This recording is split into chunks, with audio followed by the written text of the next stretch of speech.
In this video, we will be exploring a ton of all of the best UFO and alien related topics, from encounters and sightings, both new and old, and both well-known and insanely top secret and really difficult to find. We will cover different alien races and species, different alien tech and UFO types, government documents, secret military projects and bases, and some absolutely mind-blowing theories about how aliens could have developed, how advanced they could potentially be, and why they would travel across the universe, and just exactly what they would want with us. This iceberg itself is custom made with over 190 entries, and the raw stuff that I have gathered and collected and researched from the best alien and UFO icebergs that I could find. An absolutely huge shout out to Emilos260, or Emilos, but I think it's Emilos. He made an incredible iceberg that formed kind of like the base for this one, and he helped me out a ton with explaining some of these, and giving me links and resources to do my own research on them. Some of these entries are so secretive and unknown that I honestly would not have been able to do this iceberg without him. So, without further ado, grab a drink. My choice today is the Pangalactic Gargle Blaster, and join me as we explore the ultimate alien and UFO iceberg. For the first entry in Tier 3, we have the PK Man. So this is another story, a novel, a book, which according to the author is 100% non-fiction. So, they claim everything in this book is 100% true. And honestly, this story is kind of wild. It starts with a man named Ted Owens, who claimed that he was visited by these aliens, and that these aliens bestowed these abilities, gifts, powers upon him. He dubbed himself as a PK man, PK standing for psychokinetic, so basically moving things or affecting the physical world with your mind. And with the power of his mind, he was kind of known for controlling stuff like weather and even causing accidents and natural disasters. Some nights he would go out there in a storm, and wherever he pointed, that's exactly where lightning would strike. And wherever he didn't point was just no lightning whatsoever. He was known by the people who believed him, by the people who supported him, to cause stuff like earthquakes, even tsunamis, plane crashes, and be able to summon UFOs. And part of his explanation for his abilities was that these things were actually being caused by aliens. So using his mental ability, he would focus on, say, a certain point in the sky, and then the aliens in space, they would read this psychic signal coming from Ted, and they would use their technology to cause a lightning bolt to hit exactly where his mental ability was pointing at. And if that sounds a little complex and hard to follow, that's probably because it is. And Owens himself was kind of a strange man. He was quirky, he was a little folky, he was a little charismatic, and he was also quite psychotic and rude, I'd say. Like, he literally said on multiple occasions that certain natural disasters were actually the result and punishment for people not believing in his powers, which is just insane. So I'm not too sure how believable this whole thing is, but he did apparently have a decent track record for predicting weather and for predicting, you know, lightning bolts in the sky sort of thing. But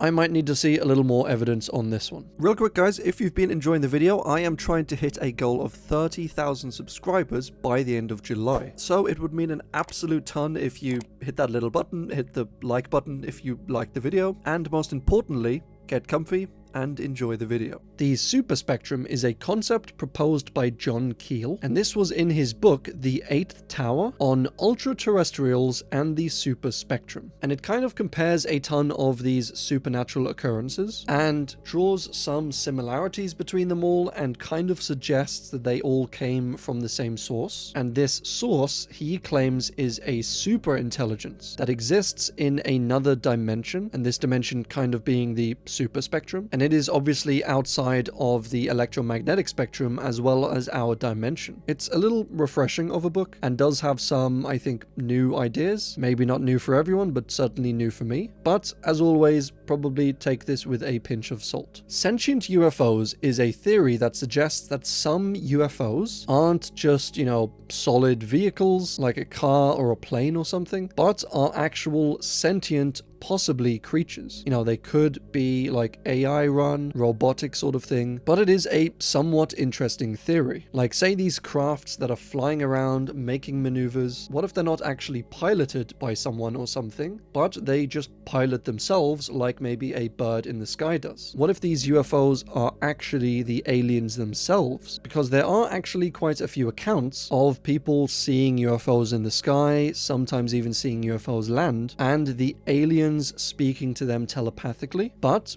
maybe that's because there are no aliens and the craft itself is speaking to them, so maybe they think it's telepathic. Now obviously this can probably be explained quite easily by saying that the aliens are just remote controlling these crafts, or they're using speakerphones on the crafts or something like that, but I think it is always a cool concept at least to think about. Aliens influence the New Age movement. So this is a theory that says that all New Age sort of stuff, so chakras, crystals, alignments, energy, all of that stuff, was actually taught or revealed to us by aliens. And they encourage us to continue exploring these things, continue practicing these things, because New Age stuff is the truth. And aliens know this, and they want humans to evolve, and so aliens have positively been influencing this whole movement. And again, I'm not necessarily arguing for this perspective or this theory, I am simply explaining it and letting you decide for yourselves. All Colours Sam, also known as the Sandown Clown, was this peculiar looking fellow who was spotted by two young boys on the Isle of Wight in 1973. The boys were just minding their own business when they heard an alarm, like a siren of sorts, and so they followed along, went towards the siren, which is never a good thing if your children do not follow strange sirens, and they walked over a little stream, and on the other side of this stream was the Sandown Clown. They described him as being roughly 2 meters tall, looking more or less humanoid. You know, he had 2 arms, 2 legs, a head, eyes, a mouth, and he looked kind of like a human, robot, clown, alien hybrid, which is really quite something. And they said it spoke to them for around half an hour about silly things, light-hearted things. It was quite friendly and kind, and curiously enough, it didn't actually open its mouth when it spoke or when it ate food. It spoke using a microphone and this speaker system that it had, and it was a somewhat timid creature, somewhat afraid, and it said that if it were attacked by humans, that it would probably not defend itself. It was here to kind of learn about humans. It said it was curious about humans, and that it lived in a little hut somewhere nearby and just lived off berries and water that it cleaned from this stream. It could use a pencil and paper to write or draw things. It could write and speak English, and when they asked what its name was, it said that its name was Sam, and that it was All Colours, whatever that means. But because of this, they named him All Colours Sam. They asked if it were a ghost, and it said, well,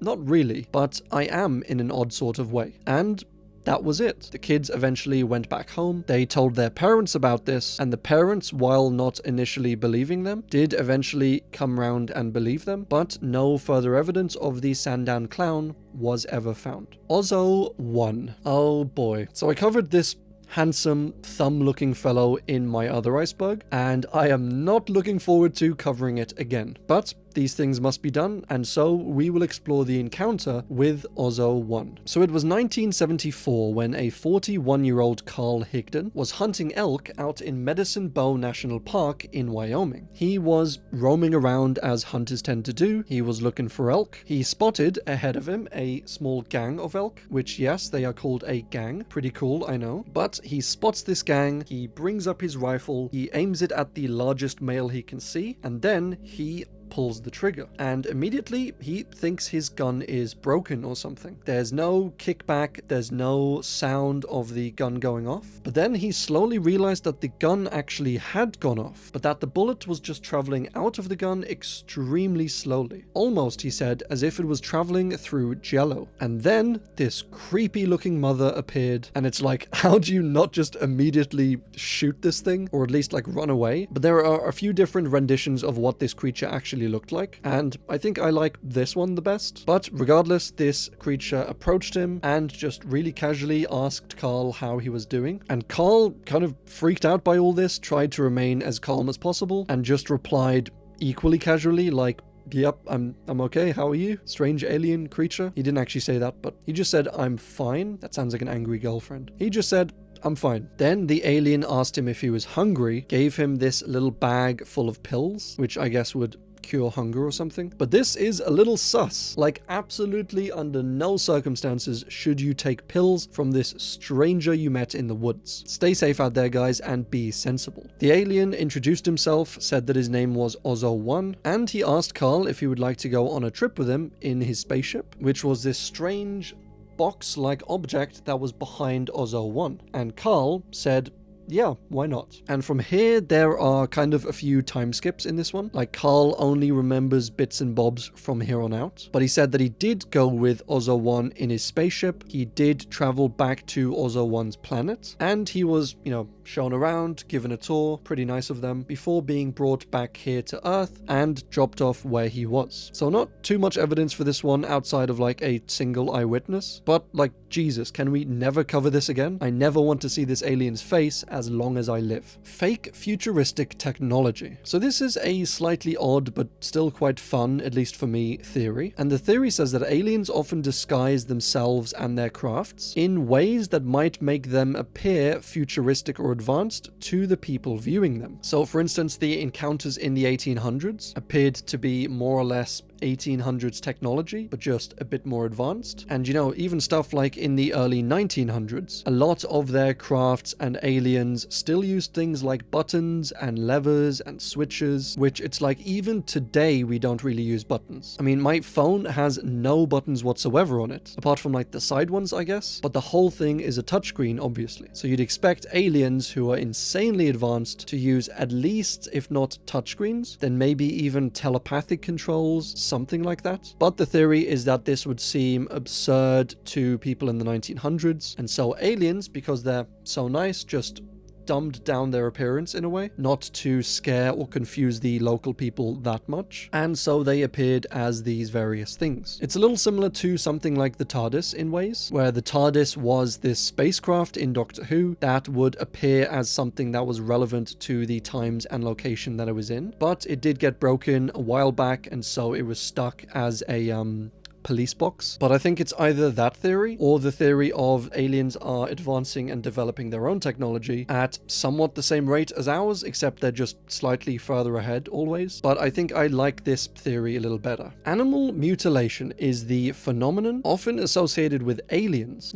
Alien encounters, alien abductions, where farmers especially find their cattle killed or mutilated in strange ways. Sometimes they're missing organs, sometimes they're drained of blood, sometimes they have these strange surgical precision cuts on them, and sometimes the animal is just missing completely. That would be an animal abduction sort of thing. It's a very weird phenomenon that is sometimes attributed to poachers or other humans doing this, or wild animals, or even cryptids of some sort like the chupacabra, and it is of course sometimes attributed to aliens. Taking animals up onto their craft on a beam of light or something and studying them, using them as their own personal lab rats, and sometimes killing them, sometimes returning them, but always being an absolute menace. Hybrid babies is a bit of a wild one. These are obviously hybrid alien, hybrid human babies that are sometimes a result of aliens messing around, splicing DNA sort of thing, and sometimes they're the result of interplanetary relations, shall we say, which NASA actually put out a warning about that not so long ago, which is a hilarious entry which we'll get into a few tiers down. But what normally happens with these is someone gets abducted, they engage in the naughty Nelly with an alien or with multiple aliens. I mean, I don't want to judge, whatever you're into. And as a result, the woman gets pregnant and gives birth to a seemingly hybrid baby. They often look identical to human babies, but have like these strange powers or strange quirks in some way. Now, maybe these are just excuses to cover up unwanted pregnancies, or at least unexpected pregnancies. Or maybe there's something similar to indigo children, where instead of saying they were endowed with these powers, they say that they are, hybrid alien, hybrid humans. But perhaps perhaps there really are hybrid babies out there, and logically by extension, hybrid adults. Aliens love our bread. So this is like a running joke, a running gag that was inspired by real encounters where aliens for some reason seem to be obsessed with, or at least ask for, bread from humans. And it's kind of a strange occurrence because bread for humans is like the most mundane, basic piece of food, yet aliens and otherworldly beings seem to ask for it more often than not, or at least more often than not when they do ask for food. Bread seems to be what they crave. But if you search for this, you'll often find like drawings or made-up conversations between humans and aliens, where the aliens are just absolutely stunned and amazed and intrigued by something like bread. And honestly, it's a very refreshing, a very silly side of the internet and of stuff like alien discussion. You know, there's no abductions, there's no probings or injuries, there's no evil or scary stuff. It's just innocent aliens being amazed at bread. Healing UFOs refers to, quite straightforwardly, UFOs that tend to heal people's ailments or injuries sort of thing. And one common place that this is noticed is within crop circles. So believers in this theory often go to the sites of crop circles and they're able to detect heightened levels of sometimes radiation, but like the good kind, I guess. Sometimes just heightened levels of, you know, vibe levels, and they will often sit in these crop circles or even set up tents there and camp out there, and they have reported feeling healed, feeling more energetic, and maybe they had arthritis or a sore wrist or something like that, and according to them this helps it and basically cures it. And this has not just been limited to crop circles, but there have been accounts where people are visited by UFOs, and after the UFO leaves they feel more energized, more happy, and have a few of their ailments either lessened or just fully cured. Blackeyed children are just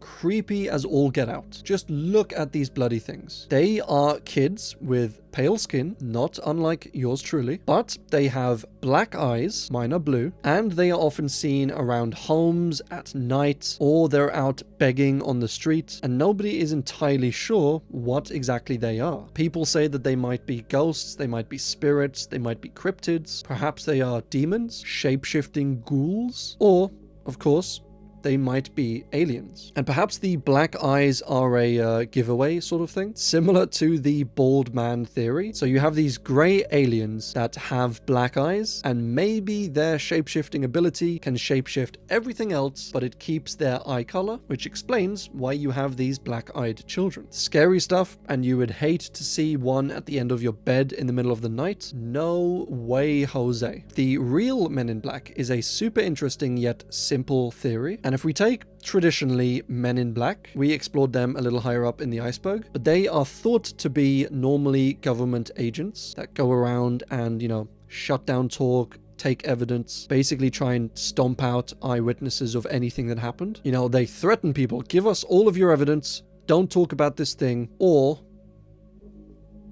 else. But what if these Men in Black aren't actually men? Like, what if they're not government agents? What if they are secretly aliens? And I have two main theories about this one. One theory is that they are shape-shifting aliens that go to anyone who's witnessed or encountered a alien encounter, and their aim is to basically protect all evidence about their species, take away evidence, shut down discussions about them so that their species of alien doesn't get spotted, doesn't get caught, and that's one theory. Another theory is that these shape-shifting aliens are always on Earth and they live day to day doing normal human things, except they are aliens. And when they go to people who have witnessed UFO sightings or alien encounters, they're actually going there because the aliens that people have witnessed are not these shape-shifting aliens, but they are a completely another alien altogether. So these shapeshifters are going there, collecting evidence from these people. Like, you know, they knock on your door, they say, what did you see? What was the shape of the craft? What color was it? What was it doing? What sort of aliens did you see? Have you got any photographs photographs of that alien. They confiscate all of this evidence, and that allows them to build up this intel basically on these other aliens and on these other species. And so if they ever need to hunt these aliens down or defend themselves or anything like that, they have secretly an entire catalog of information about every variety and every type of alien out there, which personally, I like that theory a lot better. It's definitely a lot more fun, and I mean, it's quite logical. That's exactly what I would do if I were a alien shape-shifting species on planet Earth trying to learn about other aliens. It just makes sense. Flying Saucers, a Modern Myth. So this is a fantastic book by one of my favorite psychologists of all time, C.G. Jung. And he approaches this whole topic of UFOs and aliens from quite a unique perspective in this iceberg. Like, normally people are either skeptical of aliens or they have degrees in ufology, but Jung in this book kind of takes the perspective, the point of view of just a psychologist, which he was, so he has a lot of expertise in that perspective, but he was more interested in why some people perceived things differently and other people had, different interpretations of the same event, and how, for example, some people can see just a single dot, a light in the sky, and perceive that to be a UFO and an alien, and some people, like Stefan from the Falcon Lake incident, could see a craft, could get attacked by the craft basically, or at least injured by it. He looked inside of the craft, saw lights, saw panels, he heard voices, and through all of this, he still wasn't really convinced that it was an alien spacecraft. Other people might see this evidence and genuinely believe that was an alien spacecraft, but the point is, Stefan himself didn't. And we've gone through a few entries like that, where the person has their experience, but they themselves don't claim it to be a UFO, or at least an alien UFO. And Jung was interested in why exactly that's the case. And he thought that aliens were similar to things like maybe religious experiences, or ghosts, or even stuff like cryptids, where not everyone always believes in these things. And say if a divine event happens to a non-religious person, they would interpret it differently to someone who is, fully religious. Jung said that these sightings seemed to be quite powerful for the people who believed in them, something akin to religious sightings or religious mythology, which he's kind of defining mythology as ancient stories that people tell still to this day, and they're kind of at a point where they're not really provable. Like, you get stuff in history where you can look back through the records and prove that, but stuff in mythology is more like it's telling a story, teaching a lesson, and he thought maybe aliens and UFOs would fit that bill, and in perhaps hundreds of years' time, perhaps thousands of years' time, these alien encounters would be told to the people of the future as these crazy epic tales that, maybe had some morals, maybe had some lessons in, and it's kind of a cool thing to think about. He said that because these were so powerful, they might very well be developed into stuff like religions and potentially have cult followings, and they kind of have. This book was written in the 1950s, which was a little bit before the massive blow-up of UFOs and aliens, and there have developed many cults involving stuff like space, stuff like aliens, stuff like UFOs, even the big cult, which I won't mention because I don't want to get sued, but cults and religions have come up and been developed with aliens and spaceships in mind. And as I said, it's a little refreshing because it comes outside of the whole skeptic or UFO obsessed point of view, and it's not too long of a book either, so if you like psychology, if you like aliens and UFOs, definitely give it a read. Now, Heaven's Gate was a nutso case, and also a very sad case. This was a group founded by Marshall Applewhite and Bonnie Nettles, which just sound like fake names, but this was in the 1970s, and it was a religious group. Some would say cult, probably a lot of people would call it a cult, but it was centered mostly around new agey things, around Christianity, and around aliens and UFOs. Marshall and Bonnie were known within this group by their alternate names T and Doe, and they claimed that they were the two witnesses of the revelation, which is a bold claim to make, guys. They also purchased alien abduction insurance, which paid out $1 million for each person in this group who was abducted or who was killed or even impregnated by aliens, which, yeah, wild. I have no idea who sold it to them, but they must have been laughing all the way to the bank. It kind of reminds me of the volcano insurance thing from Family Guy. As I said, they were still Christians, but believed that by rejecting their natural being, like rejecting their human nature, they would be transformed into these immortal extraterrestrials and would ascend into heaven. Or as they put it, the next level, which isn't the level above human, just golden retrievers. I mean, honestly, look at them. They are so cute. But that was basically their belief. And when Bonnie died in 1985, this kind of shook the group up a little bit, because they always believed that Bonnie would ascend to heaven in her lifetime, as she was, supposed to be one of the witnesses of the revelation. And so her and Marshall were supposed to live through this whole thing as the revelation was happening. And so, partly due to her death, they kind of changed their opinions on things, and they believed that the physical body was just like a container, and that when they died, they would be granted a new, even better, even more high-tech alien body. And then everything would play out as expected. They would ascend to heaven, yada yada. And so in order to get their upgraded bodies as quickly as possible, they, in 1997, I can't really talk about this on YouTube, but yeah, a big group of people, all at the same time, all in the same building, all go up to heaven at the same time. I'm sure you can read between the lines here. And soon after this, the bodies of 39 members of this group were found dead on their property. And since Marshall was a big Nike fan, like he really liked their style, I guess, and their slogan, he had everyone on the property wearing these Nike Decades. And he told them to wear identical black shirts and trousers. They also carried around a $5 bill and 75 cents in quarters. And this was apparently because if you had $5 on you, then you couldn't be arrested for vagrancy laws, which were laws that, arrested either homeless people or people just hanging around, which those laws were actually a thing back then. And so the idea was, if you had $5 on you, you could prove that you weren't vagrant, that you were maybe a traveler or something like that. And the 3 quarters were so that they could call home whenever they were lost or stranded or anything like that, using a public telephone box. And so one theory about why these people carried that money in their pockets was that they were basically, with this event, they were leaving home, and so they took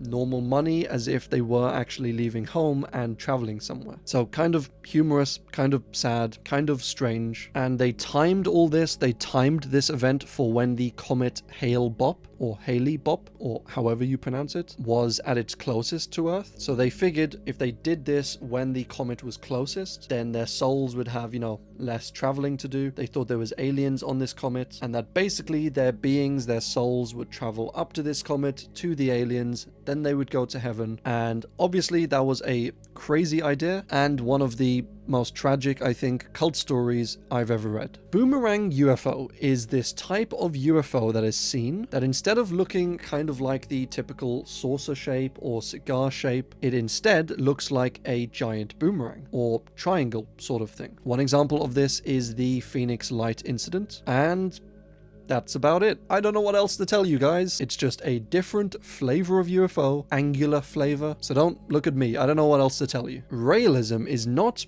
realism spelt all funny and weird, but it was actually this religious movement that started in the 1970s, where they believe, which bear with me here, they believe that Earth was actually created by an alien species called Elohim. And these alien species were scientists, and don't ask me how they know that, but apparently they do. And they don't believe in God per se, but they believe in these Elohim. And these aliens, they say, over the years, have created these alien-human hybrids. And over the years, they have sent them down to Earth to try and guide humanity. And these alien-human hybrids have been people like the Buddha, like Jesus, like Muhammad. And so, people who follow Raëlism basically say that Christianity is all pointing to Raëlism, Islam is all pointing to Raëlism, Hinduism, Buddhism, basically every religion ever is not real in that God is not real, but they're really just referencing Raëlism. So Raëlism is like the ultimate religion, apparently. The guy who founded it, Cloud Vorolon, is known as Raël, and he is considered to be the 40th prophet of Earth. And so,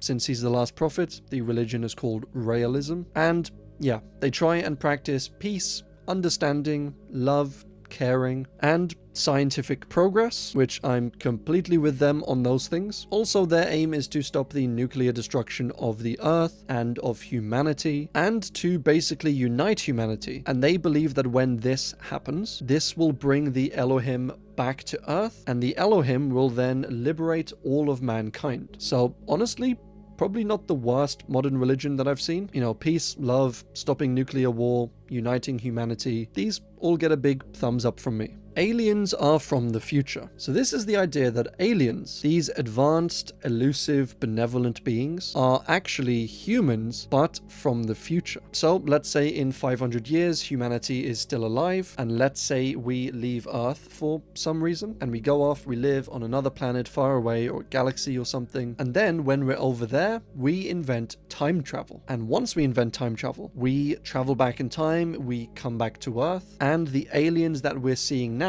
are basically humans from the future. And that might possibly explain why a lot of the UFO and alien sightings are like, you see the aliens looking quite humanoid. So they look more or less human with like a slightly bigger head, slightly different eyes, but slap on a wig and a fake mustache and a hat, and you could probably pass one of them for being human. And that is because, as I said, this theory says they are actually still humans, but just from the future. So a very fun theory, I think, and it is quite heavily connected to our next entry, which is aliens are from the past. And so in the last entry, it explores aliens from the future, just time traveling back to the past, or back to our present. But this theory explores the idea of aliens being from the past. So say we have a timeline here, and something like dinosaurs, they're all the way back here, and humans are around here. This theory says that since humans started here and we are, you know, moving along, aliens, what we see as aliens, aren't from another planet, they're not from the future, but they are just another intelligent species that has possibly grown and developed on Earth. They originated maybe around the time of the dinosaurs, maybe even farther back than the dinosaurs, or maybe slightly more recently, but they are before humans. So that might be a little bit confusing, and I just realized this is all flipped, so I should actually be doing it from this side. Alright, you have humans started here,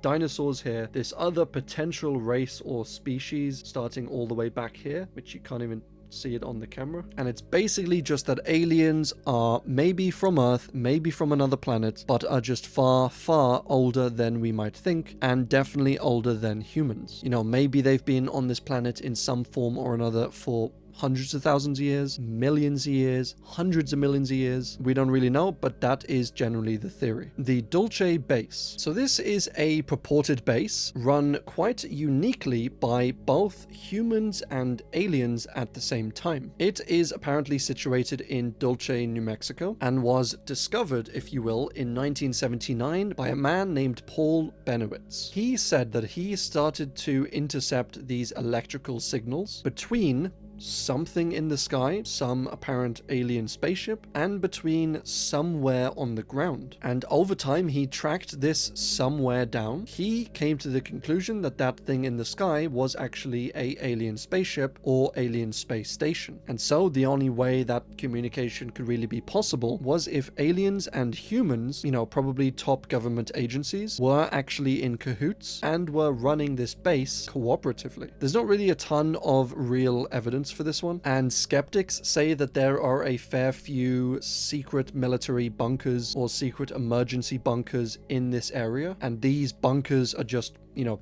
regular bunkers. And they said that Paul is probably confusing these regular bunkers with a top secret alien bunker or something. But I think it's a very cool idea nonetheless. The Pascagoula Abduction. So this was a alien abduction that took place in 1973 in Mississippi. Charles Hickson, which means son of a hick, and Calvin Parker, which means one who parks, were out fishing on the Mississippi River one day, and all of a sudden they heard a loud humming or buzzing noise. And when they heard this, they turned around and they saw a large oval craft with blue lights hovering nearby them. And no sooner than they saw the craft were they instantly paralyzed. They couldn't move, they couldn't say anything, and they were just completely still while they witnessed these three creatures with these crab-like claws come out of the craft and then carry them back onto this craft. The aliens then proceeded to examine them, to do, intrusive alien stuff on them, which, I mean, why have they always got to do that? They measured the length of their ears, they measured the width of their femurs, and then they just kindly dropped them off back along the riverside, just as if nothing had happened. The men reported this ordeal to the Air Force, but the Air Force was originally like, we can't deal with this at the moment. Just tell your story to your local sheriff and they will sort it out. And they did tell their story to the local sheriff, and nothing really much happened, but that is where we know this story from. So, did this really happen?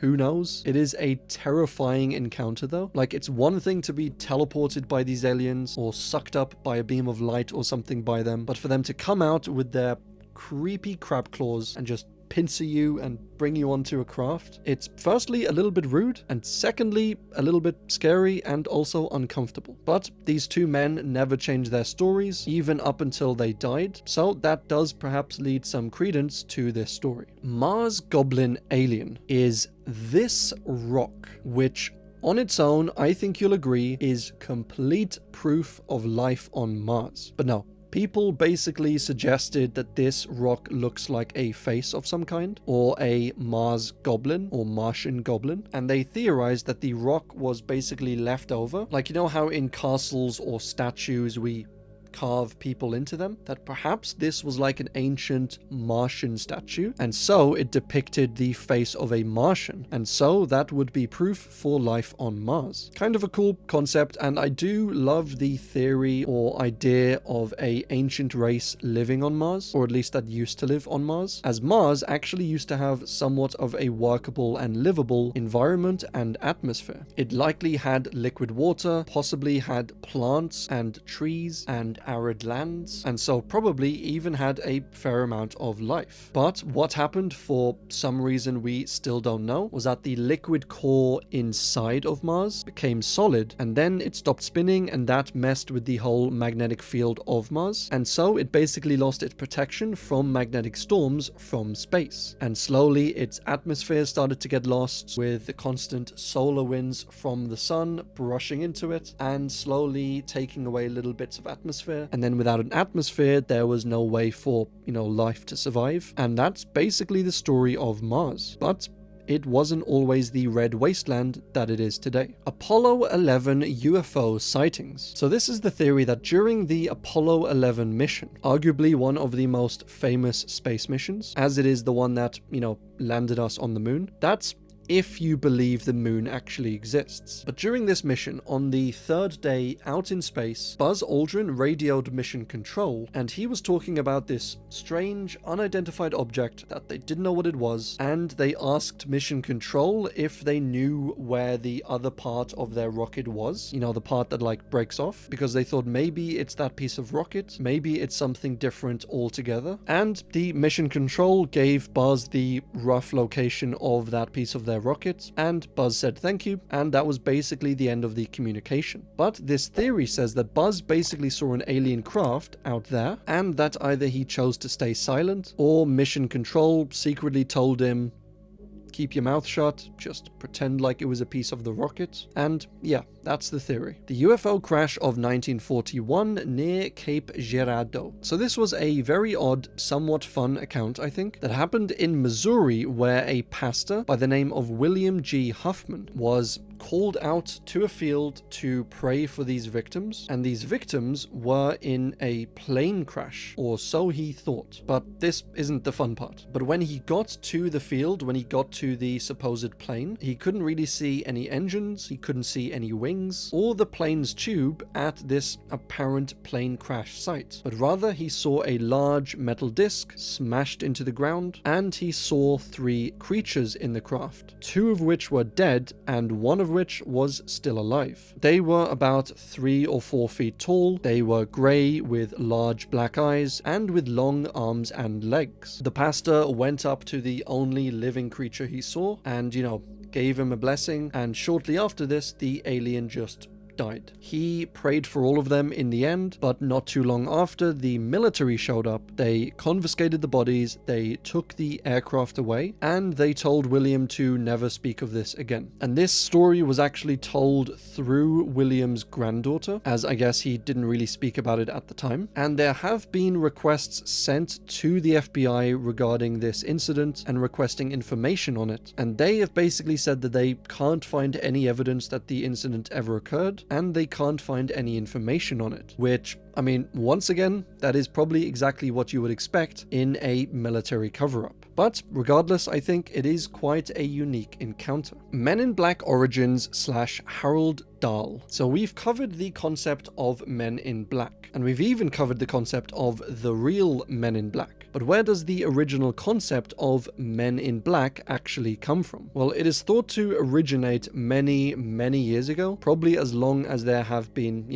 governments, but it was popularized especially in the modern times by a man named Harold Dahl. And this was in 1947, and Harold Dahl was just a dock worker, and he was at the time out on his boat gathering logs with his son and his dog, when all of a sudden he saw these 6 donut-shaped crafts, which firstly, yum, and secondly, scary, but these crafts were hovering above him, above his boat, and he was just looking up. He was stunned, he was in awe, and while he was there taking it all in, one of the crafts opened up and dropped a bunch of things on him. And these little bits of this unidentified substance fell down, actually killing Dahl's dog and injuring him and his son. Poor dog. Dahl went to his employer, told him about what happened, and shortly after this, a man in black came to Dahl and his boss and told him he was a government agent and that they had better keep quiet about this or else. He took all of the photographs and the physical evidence that Dahl had taken that day, and then he disappeared, never to be seen again. And this is one of the first references to a man in black in like an alien UFO government cover-up story in really the modern age. And Kenneth Arnold, whose case we touched on a little bit earlier, his encounter of seeing these 9 objects fly past Mount Rainier actually happened a few days before Dahl's case, and so Dahl and Arnold, they both got in touch and exchanged some information, exchanged some ideas about this whole occurrence. And later on, the government basically investigated themselves in this and found no evidence, no proof of any aliens or UFOs or anything like that happening around the area that Dahl said he was in, and they didn't know who this man in black was, which again, all of that is not really surprising. So I think this case is interesting, firstly because it, includes the man in black sort of thing, and secondly because it was really similar in the crafts that they saw between Dahl's encounter and Kenneth's one, and they only took place a few days apart. So I think something definitely was going on here. Admiral Bird Antarctica refers to, honestly, some fascinating expeditions in the 1940s. Now, Admiral Bird was a fairly high-ranking and well-decorated naval officer in America, and he was well known for his adventurous spirit for his expeditions, mainly to the Arctic and Antarctica, and also for his work in World War II, for volunteering to be the first person to fly solo all the way across the Atlantic Ocean. So yeah, he was a pretty gnarly dude. This Atlantic flight was later terminated by President Teddy Roosevelt, who deemed it too risky to do and said that it was too dangerous and not worth it to do. So Admiral Bird never actually went, but he did still volunteer to do it. And this at least shows how competent Admiral Bird was as a pilot and how willing he was to do things like this. But the main adventure and expedition we're really interested in is Bird's last major expedition in Antarctica. And this was in the 1940s, and it was called Operation High Jump.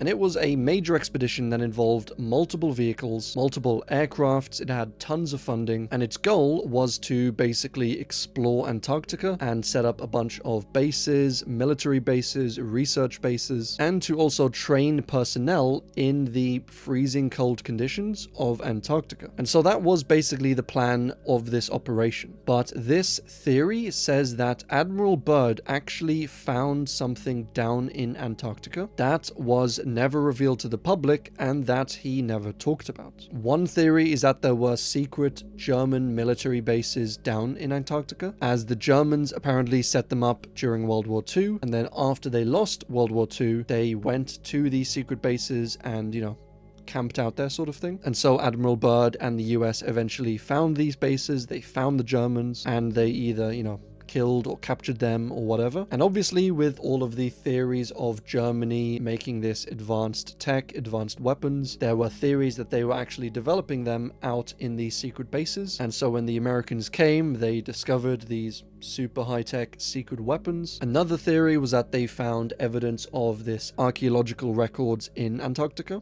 buried under the snow, buried under the ice sort of thing. And one of the last theories was that they found some alien technology, perhaps some crashed crafts, again under the snow, under the ice, and they were able to take this tech, reverse engineer it, maybe bring it back to Area 51. And yeah, that's the general theory at least. But a really super interesting thing I learned while researching this one was that Antarctica wasn't always this barren ice wasteland that it is today. In fact, it used to actually be a flourishing, almost tropical jungle rainforest sort of thing. And this was when, the poles were different, the environment was different, but the actual continent of Antarctica used to be not so cold and snowy and icy. And so it is always a possibility that it housed a civilization of some kind, and then they left it when it became, barren over time and unlivable. But maybe we can find buried fossils and buried archaeological finds and some evidence helping out with this theory. It is very interesting to think about though. Butterfly UFO. So this was a strange UFO spotted in Kentucky in 2015 by a father and son, and they caught this thing flying overhead. Well, they caught it on camera, and it seemed to be just gliding, flying along the sky. Like there was no propellers, it wasn't flapping or anything. And it seems to me to resemble maybe something closer to a moth than a butterfly. Maybe it's a giant mothman. Maybe it's some secret government military tech, like a secret craft sort of thing. But we don't really know. Bonnybridge is a lovely little town in Scotland that actually has the reputation for the most UFO sightings in the world. Yeah, this cute little town. It was dubbed the UFO Capital of Scotland, which I think is quite fair. And this little area, this triangle, often called the Bonnybridge Triangle or the Falkirk Triangle, in this triangle there are around 300 UFO sightings every single year. Like, holy cow, that's a lot. So maybe UFO Capital of the World might be a little more appropriate. And along with UFO and alien encounters, there are tons of reported fairy encounters, ghost and ghoul sightings, and some other strange anomalies. But if you want to get a UFO sighting of your very own, perhaps the best place to go is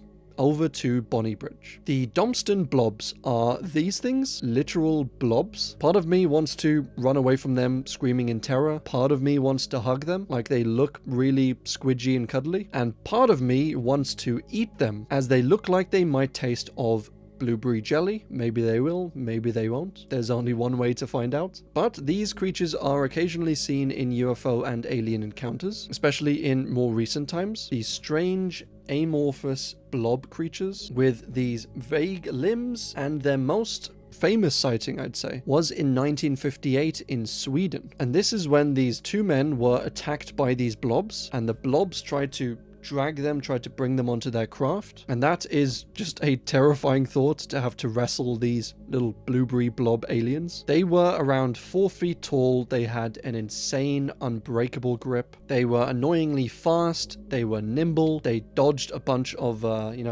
potential hits from the guys, and the men suspected that that was because these blobs could read their minds somehow, and so they knew where they were gonna hit and just dodged accordingly. The men put up enough of a resistance, they forced these blobs to eventually flee, and then they went back into their craft and just escaped, left the scene like cowards. So a very interesting creature, I think, and one of the first alien abductions that we have covered coming from Sweden. The old Saybrook Blockheads are these very strange creatures. I mean, my lord, what even are these? They look like giant thumbs wearing an old sack made out of skin with glass cubes for heads and a gobstopper for a brain. Very strange. But they were spotted in 1957 Connecticut when a retired teacher named Mrs. Mary Starr was woken up in the middle of the night by a strange light outside of her bedroom window. She looked outside into the garden and she saw a strange light hovering in her garden. She looked a little closer and saw that it was actually a craft of some kind, and that this craft had windows, and through these windows she said these creatures were basically looking at her. 2 arms, no hands, no fingers, around 4 to 5 feet tall, rubbery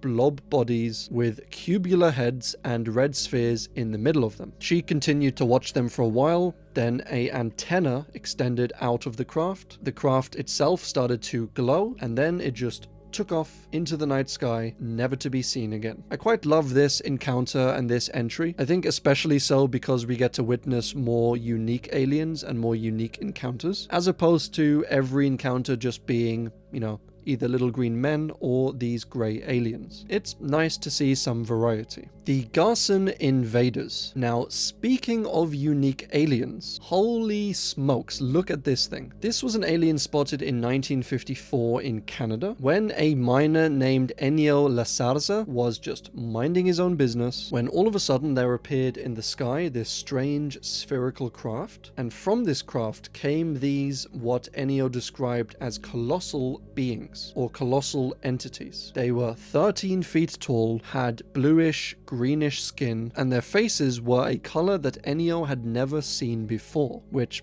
I don't know how that's possible, but maybe it's some advanced alien tech that I am not privy to. They had a single eye in the center of their head, and each being had 6 sets of arms, so 12 in total, with like these hooks or claws or pincers at the end of them. And these creatures apparently approached Ennio. He backed away and immediately just got out of there, and these eerie, strange, giant space crabs were never seen again. The Travis Walton incident. So this was the alien abduction of a man named Travis Walton in 1975 in Arizona, which, I mean, you say alien abduction and Arizona in the same sentence, and I am just completely with you. Travis was a forestry worker, and at the time, him and his crew were working out in the forest, and he just inexplicably went missing. He was reported missing. Obviously, there were searches started for him, and it wasn't until 5.5 days after this search was started that Travis was eventually located. And that was only because he ended up calling his sister from a payphone, and he told his sister that he had been abducted and he was with these aliens for the better part of a week. And for this whole case, people are kind of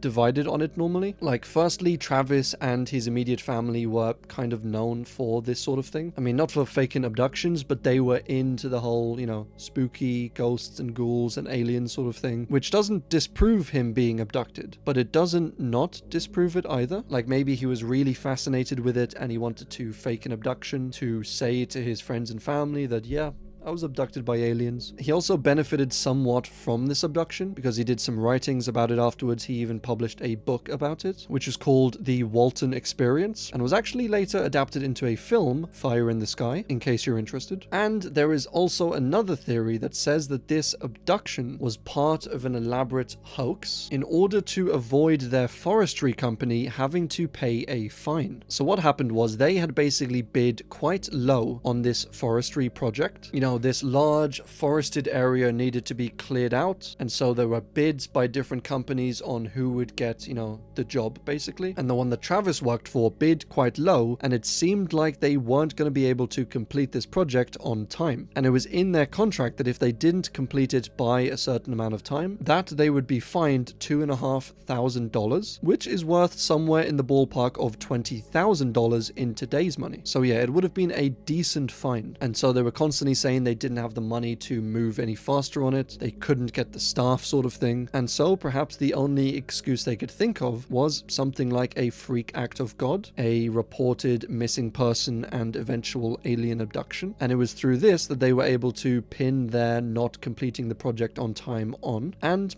to get out of the find. So a lot of people do regard this one as maybe, potentially, probably a hoax sort of thing, but it does have all the signs of a classic cliche alien abduction. You know, Travis went out into the woods, there was a craft that came by, hovered above him, a beam of light came down, and then zoop, took Travis up into this craft. But that's obviously if you believe his account of what happened. The Alien Cosmonaut. So this can refer to either this creature which was seen and photographed by Gichi Shiota in Japan in 1975. The creature he saw was absolutely shocking, and he described it as a luminous suit-clad figure, and this creature seemed to be suspended like 7 feet up in the air, and he dubbed this creature the Alien Cosmonaut. He then developed a bad headache, which he said he thought that the alien was trying to communicate with him like telepathically, and so that gave him a headache. And the telepathy, as you've seen, does come up in a lot of these alien encounters, which that's always something to keep in mind. And then eventually he went back there night after night to where this alien appeared, and he brought his camera with him, as he didn't have his camera on the first encounter, and he was just hoping desperately that this alien would come back and visit him again, and he'd be able to snap a photograph of this same alien. And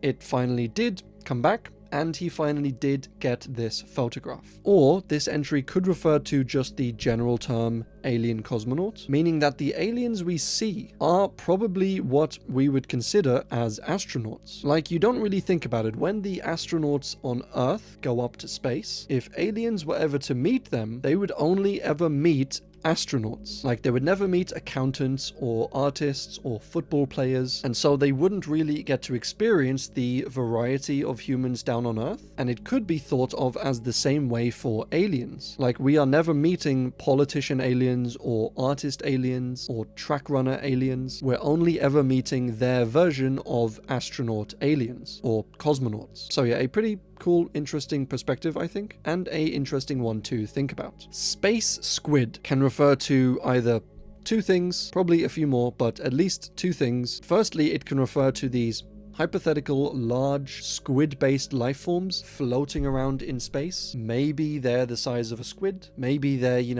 10 feet tall, or maybe they're the size of an entire planet, and they just come squiddly along, and maybe they consume the entire planet, maybe they eat everything on the planet. Think of it like a Cthulhu-esque kind of creature, except Cthulhu is more powerful than that. We get into that a little bit on the Apocalypse Iceberg, I believe it is, but Cthulhu is a massively interesting topic, but we have no time for that here. Or it can refer to these adorable little squid babies that are actually being sent by scientists up into space, along with astronauts, to study how they're able to deal with bacteria in order to help fix some problems that humans have when they go traveling up into space. We seem to have a problem with our immune system, with bacteria, and so hopefully this study of these squids can help solve that problem. Fingers crossed that the little squids will pull through for us. Aliens just aren't advanced is a fairly simple theory, I think, that says that aliens do exist somewhere out there, but they're just not advanced enough to travel to Earth. And this obviously would go against all of the alien and UFO sightings that have been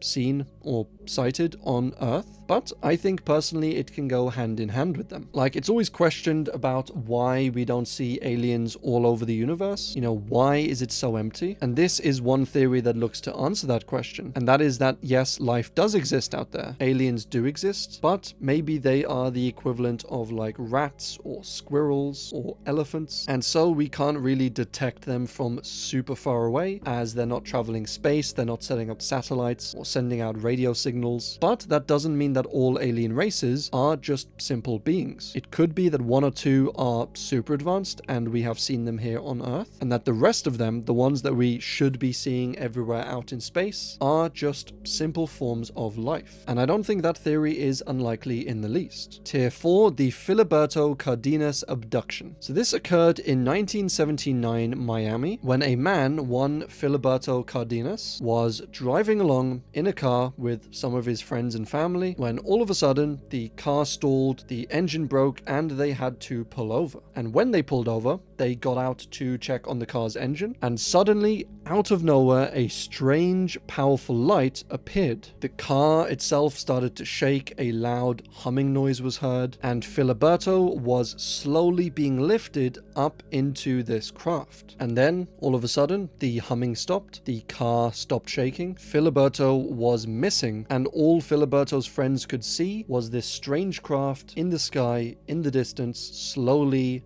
disappearing. He was obviously reported missing by his family, and they went out looking for him, and they found him hours later, several miles away from where he went missing, and he was both confused and slightly horrified. He seemed to be a little bit worse for wear, a little bit shaken up, so they took him to the doctors, and the doctor found that all over Filiberto's body were like these tiny little puncture or needle wounds, almost as if he had been through a acupuncture session of some kind. And Filiberto himself couldn't really remember much about the whole incident, but under hypnosis, more and more of these memories came back to Filiberto, and he was able to remember sitting in a seat inside of this craft, and the seat seemed to kind of hold him down or tie him down, although he wasn't physically restrained with like a seatbelt or handcuffs or anything like that. It was maybe like a psychic restraint or even a gravitational one. And then these three strange creatures approached Filiberto and started speaking to him telepathically.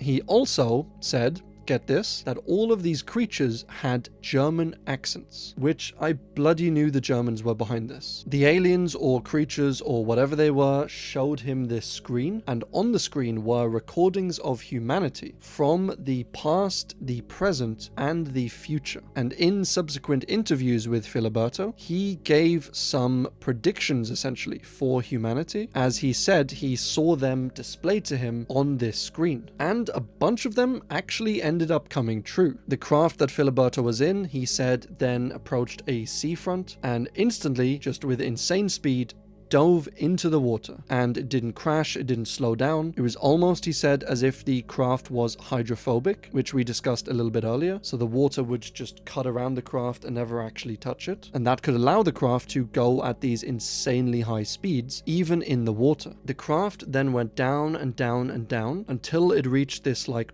underwater cavern, and then it came up into this vast cave or void of some kind, and down here there was breathable air. Filiberto was then ordered to leave this craft and to enter this cavern, and he was approached by this alien who had, as we mentioned earlier, a patch with a little snake on it. Now what this means, I don't know. But the alien then started speaking to him in Spanish with, he said, either a Portuguese or an Italian accent. He was then given a brief tour of this underground city, or rather underwater city, and he said he could only vaguely remember the details of this underwater city, but then he was taken back to, the surface and dropped off just a few miles from where they took him, which is super inconsiderate. I mean, if you have this high-tech, super high-speed craft, why not just go back to where you took him from and just drop him off there? Like, it's inconsiderate, it's rude, it wouldn't even be that much effort for you. Like, come on, aliens, do better. And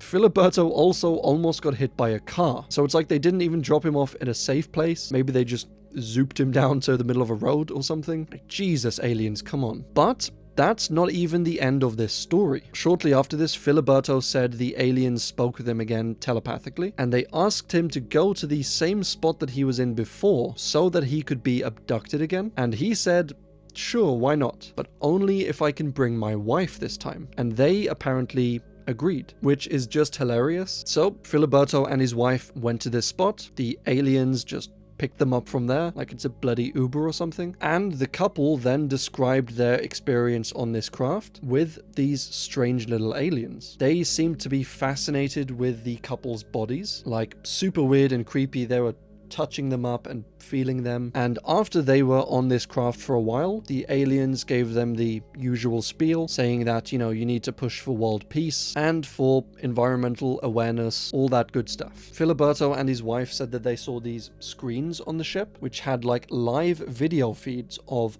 all over the earth at all times. So they were able to monitor people, everywhere, monitor where they went, if they were tracking anyone. Really some super creepy stuff. And after this encounter, the pair were then once again dropped off. And this time there was actually a separate sighting of something that resembled a UFO at around this same time in around this same area that the couple was abducted from. And a bunch of the predictions that I mentioned earlier that Filiberto made actually ended up coming true, like the election of Ronald Reagan and of multiple assassinations and certain natural disasters. So yeah, a very detailed case on this one. Quite a long case, quite a unique case with the whole re-abduction with his wife sort of thing. And as I said, it wasn't just Filiberto who witnessed this whole thing, like his friends and family who were in the car at the time all witnessed the light, all witnessed the craft and the car shaking and Filiberto disappearing. And there was the other separate witnessing of the UFO looking thing around about the time and area of the second abduction. So yeah, as I said, a very in-depth case and probably one of the more famous ones in Miami history. Greys are androids. Is the theory that the typical common grey alien that people often witness in their encounters aren't actually organic living beings, but rather they are robots. Now this theory for me opens up a lot more questions and possibilities than it,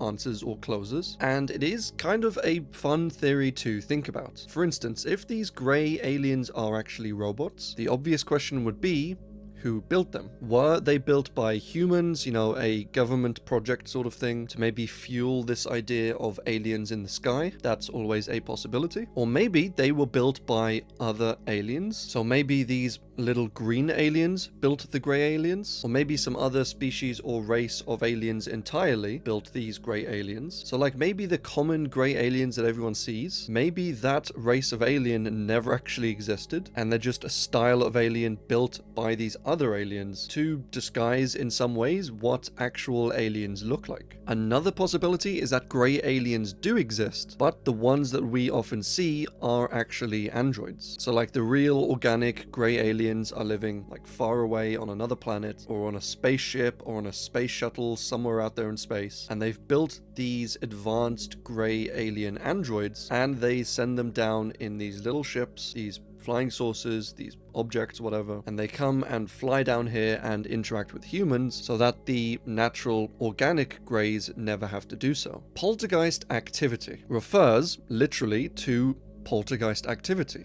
Ghosts either attacking people physically or affecting somehow the physical world. But this theory says that either ghosts don't exist, or especially poltergeists don't exist, and whenever a poltergeist, knocks over a lamp or something, that's actually just aliens psychokinetically affecting the world around us. So you can imagine all poltergeist encounters as instead being alien encounters. Or there's the theory that ghosts do exist, but that the connection between our world and the poltergeist world is always very thin and flimsy. But aliens have this advanced technology that is able to, move between dimensions, move between realms. And so whenever and wherever they are moving between these realms, that kind of weakens the barrier between the two, and poltergeists are able to more easily, come through and affect our physical world. So, summarized, where there is a lot of poltergeist activity, then there is likely an alien connection somewhere there. Bigfoot activity near UFOs. So this refers to how often Bigfoot and Yetis and that sort of creature are seen around alien and UFO sightings, or at least all in the same area. Sometimes these hairy chonk monkeys are seen alongside aliens, like either an alien landing next to Bigfoot, or sometimes these creatures come out of alien spaceships, or they just possess somehow alien technology. There was a few instances of someone seeing a Bigfoot-like creature carrying this seemingly advanced metal ball. And are these Bigfoot Yeti creatures actually aliens, and that's why they're being contacted? Or are they, a cryptid or creature or just another being on Earth, and for some reason these aliens seem to contact them more than humans? Or are Bigfoot just very advanced beings and they have all this technology that we mistake for aliens, and so aliens and Bigfoot are one and the same? There's quite a few possibilities for this one. I think it's more likely that aliens are just contacting these Bigfoot and that they are in fact separate entities and species. Time slips refers to the often chunks of time that are either missing or experienced in a different than usual way. Like we've explored earlier, the concept of missing time, where big chunks of an evening or an event or an experience are just completely missing. And time slips can sometimes refer to that, but it can also refer to strange experiences during this time. So perhaps instead of missing time, you just feel time either slow down or sped up, or you experience it non-sequentially. So maybe you remember everything about an experience, but you remember it kind of out of order. Like maybe you remember being in a spaceship first, and then being in your home, and then getting abducted. You know, you remember the whole night, but just out of place. And I would say this is down to the same sort of thing that missing time is down to. You know, being in that dreary state induced by aliens, or something like the Oz factor, or something like hypnosis. Those are all quite reasonable causes, I think, for this sort of experience. Underwater bases is something we've covered higher up in this iceberg, but that is simply the notion of these aliens, whoever they are, whatever they are, setting up these underwater bases on Earth. Now, they would mostly be underneath the ocean, but they don't exclude stuff like under lake bases or even under rivers, but it is mostly under the ocean. We've explored a little before that there are sometimes these flying crafts that we are tracking them and they just suddenly, unexpectedly fly into the water. So unless they're just trying to avoid this tracking, or they are really desperate for a swim or something, it seems at least plausible that they are going down there for some reason. It would make sense, as I've said earlier, the ocean is very unexplored, it is very deep, it is very vast, and so if they're able to travel at full speed underneath the ocean, and they're able to withstand the pressures of the deep ocean, it would make sense that that is where they would put their secret bases. A really cool theory, and definitely something to think about. The Cisco Grove incident. So this was a UFO and alien encounter that occurred in 1964 in California. And I will paint the scene for you. It is 1964, it is autumn, pumpkin spice, eggnog, cinnamon, autumn, the best time of the year. And a man named Donald Shrum is out in the Tahoe National Forest hunting deer like caveman style, you know, with bows and arrows. Well, I suppose a spear might be more caveman style, but no, he was using bows and arrows, and he's out there with a few friends, all doing the same thing, when all of a sudden, he just gets separated from the group. It's no big deal, he thinks. He just climbs a tree, waits up there, and since this is quite late into the evening, he reckons, okay, he'll just sleep up there, and then go to somewhere he can meet them in the morning. But as he's in this tree, at night, he's ready to, you know, nod off, he sees this strange light in the sky kind of zipping back and forth between the trees. And naturally, he thought it was probably a vehicle of some kind, maybe a helicopter, maybe a truck driving in the distance or something. And so when he saw this light, he tried to get its attention, and then as it was coming towards him, he realized this was not a human vehicle. It wasn't a helicopter, it wasn't even anything that maybe looked familiar to him. And so as soon as he noticed this, he kind of stopped trying to get attention, and he just waited in this top of the tree. Then he said he saw this craft stop, he saw these two creatures get out of the craft, and they walked along up to the tree that Donald was sitting in. And then, without saying anything, they started shaking the tree, trying to get Donald out of the tree, which is just absolutely terrifying. Along with these two creatures, there was also, Donald said, a robot that came out with them, and he said when the shaking didn't work to get him out of the tree, the robot then fired this white vapor up at him, which just instantly knocked him unconscious. He woke up after a short while. He said he felt extremely sick and a little dizzy, but thankfully he was still in the tree, and unthankfully, these creatures were still trying to get him out of the tree. So he started lighting these matches and throwing them down at them, trying to, you know, scare them away. And it did work for a short while. The aliens kind of backed off a little terrified, and then they came back and started shaking the tree again. So finally, after, you know, warning them for a while, he ended up pulling out his bow and arrow and firing a few shots down at them, and he ended up hitting, actually, the robot. So not one of the aliens, unfortunately, but that did scare them enough for them to back away, at least for a little while. The two creatures grabbed the robot, dragged it away, and Donald thought at this point he was safe, but that was until the two creatures returned with a second robot, and this second robot once again fired a white vapor up at Donald, and he went unconscious again. And when he woke up this time, the two creatures were actually climbing up the tree. Bloody hell. He fought them off by throwing just random objects down at them, you know, hitting their stupid alien heads. And the aliens eventually gave up trying to climb this tree, and they went away and left. And then they came back with more aliens, and they filled the whole area with smoke, basically trying to smoke Donald out. And this smoke, once again, knocked Donald unconscious. So he's having a rough night of this. Later on, he woke up from this unconsciousness, and he was still in the tree, but only barely. He was like literally hanging on by his belt. And he quickly scrambled, climbed back onto the tree, and he looked around, and there was no sign of this craft, no sign of the aliens, of the robots, of the smoke. And by this point, it was, you know,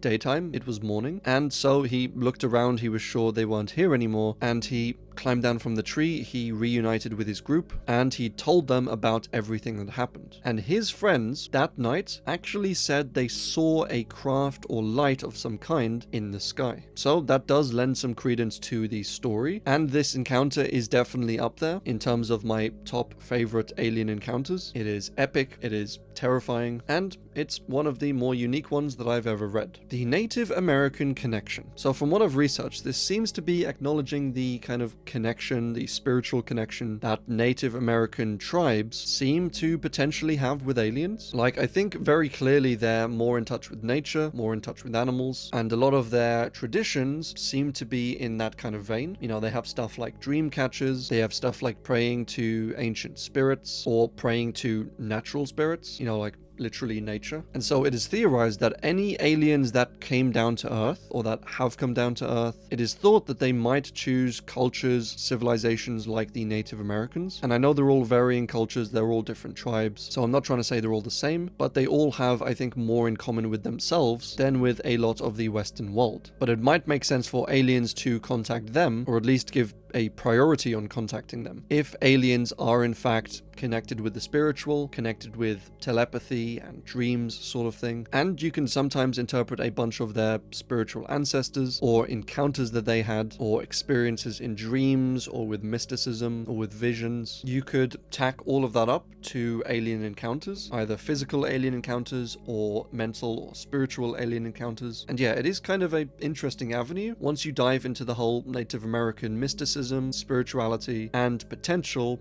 alien encounters. Phantom social workers. So this is a terrifying entry that we actually covered in the Unsolved Mysteries iceberg, but it's basically these social workers, or social workers, that have been seen going door to door, or visiting the homes of children. I mean, it's their parents' homes obviously, but visiting homes where children are living, and saying, you know, we need to check up on the children, we need to make sure they're doing okay, maybe we got a call from a neighbor, so we need to come in and check that everything is okay, which sounds fine, except when they're asked to provide ID, either they sometimes don't have ID, which is very strange as a social worker, or they show some form of ID, but when people have tried to call up the place, or look up their actual phone number online, or contact authorities, these people are unheard of, nobody knows who they are, nobody knows who they work for or where they came from, and they often just disappear without a trace when people are checking up on them or trying to contact authorities to report them. And one theory is that these phantom social workers are actually aliens. You know, like aliens come down disguised as humans, and maybe they learn like, oh,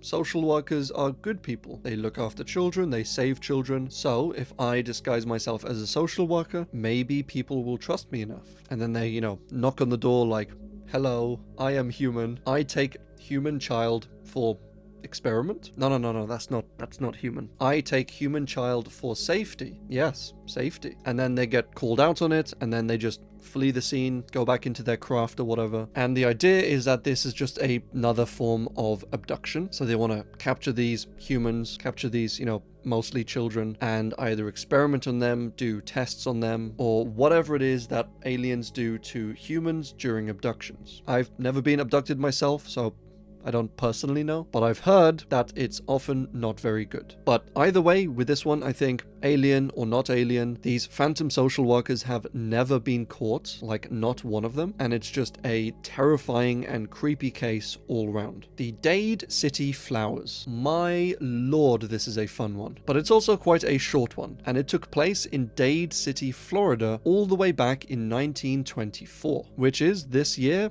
100 years ago. So yeah, long time back. And on this year, a little schoolgirl named Evelyn Went was out playing in the schoolyard, as kids do, when all of a sudden there was this immensely bright light that all but blinded her. After a short while, this light dimmed down, and she was able to see an egg, or rather an egg-shaped thingamajiggy, object, craft, whatever it was. But out of this craft came these little beings, these little creatures or robots that she thought strongly resembled flowers. And I kind of agree with her on this. They are very flower looking. They came out of this egg craft and they were carrying or moving this other object that Evelyn thought maybe looked kind of like a weapon or something, and they were carrying it, moving it towards the school's science building. So a little suspicious there. Like, what are they gonna do in the science building with this giant weapon? Plant robot aliens looking to attack a school science building full of children, apparently? Like,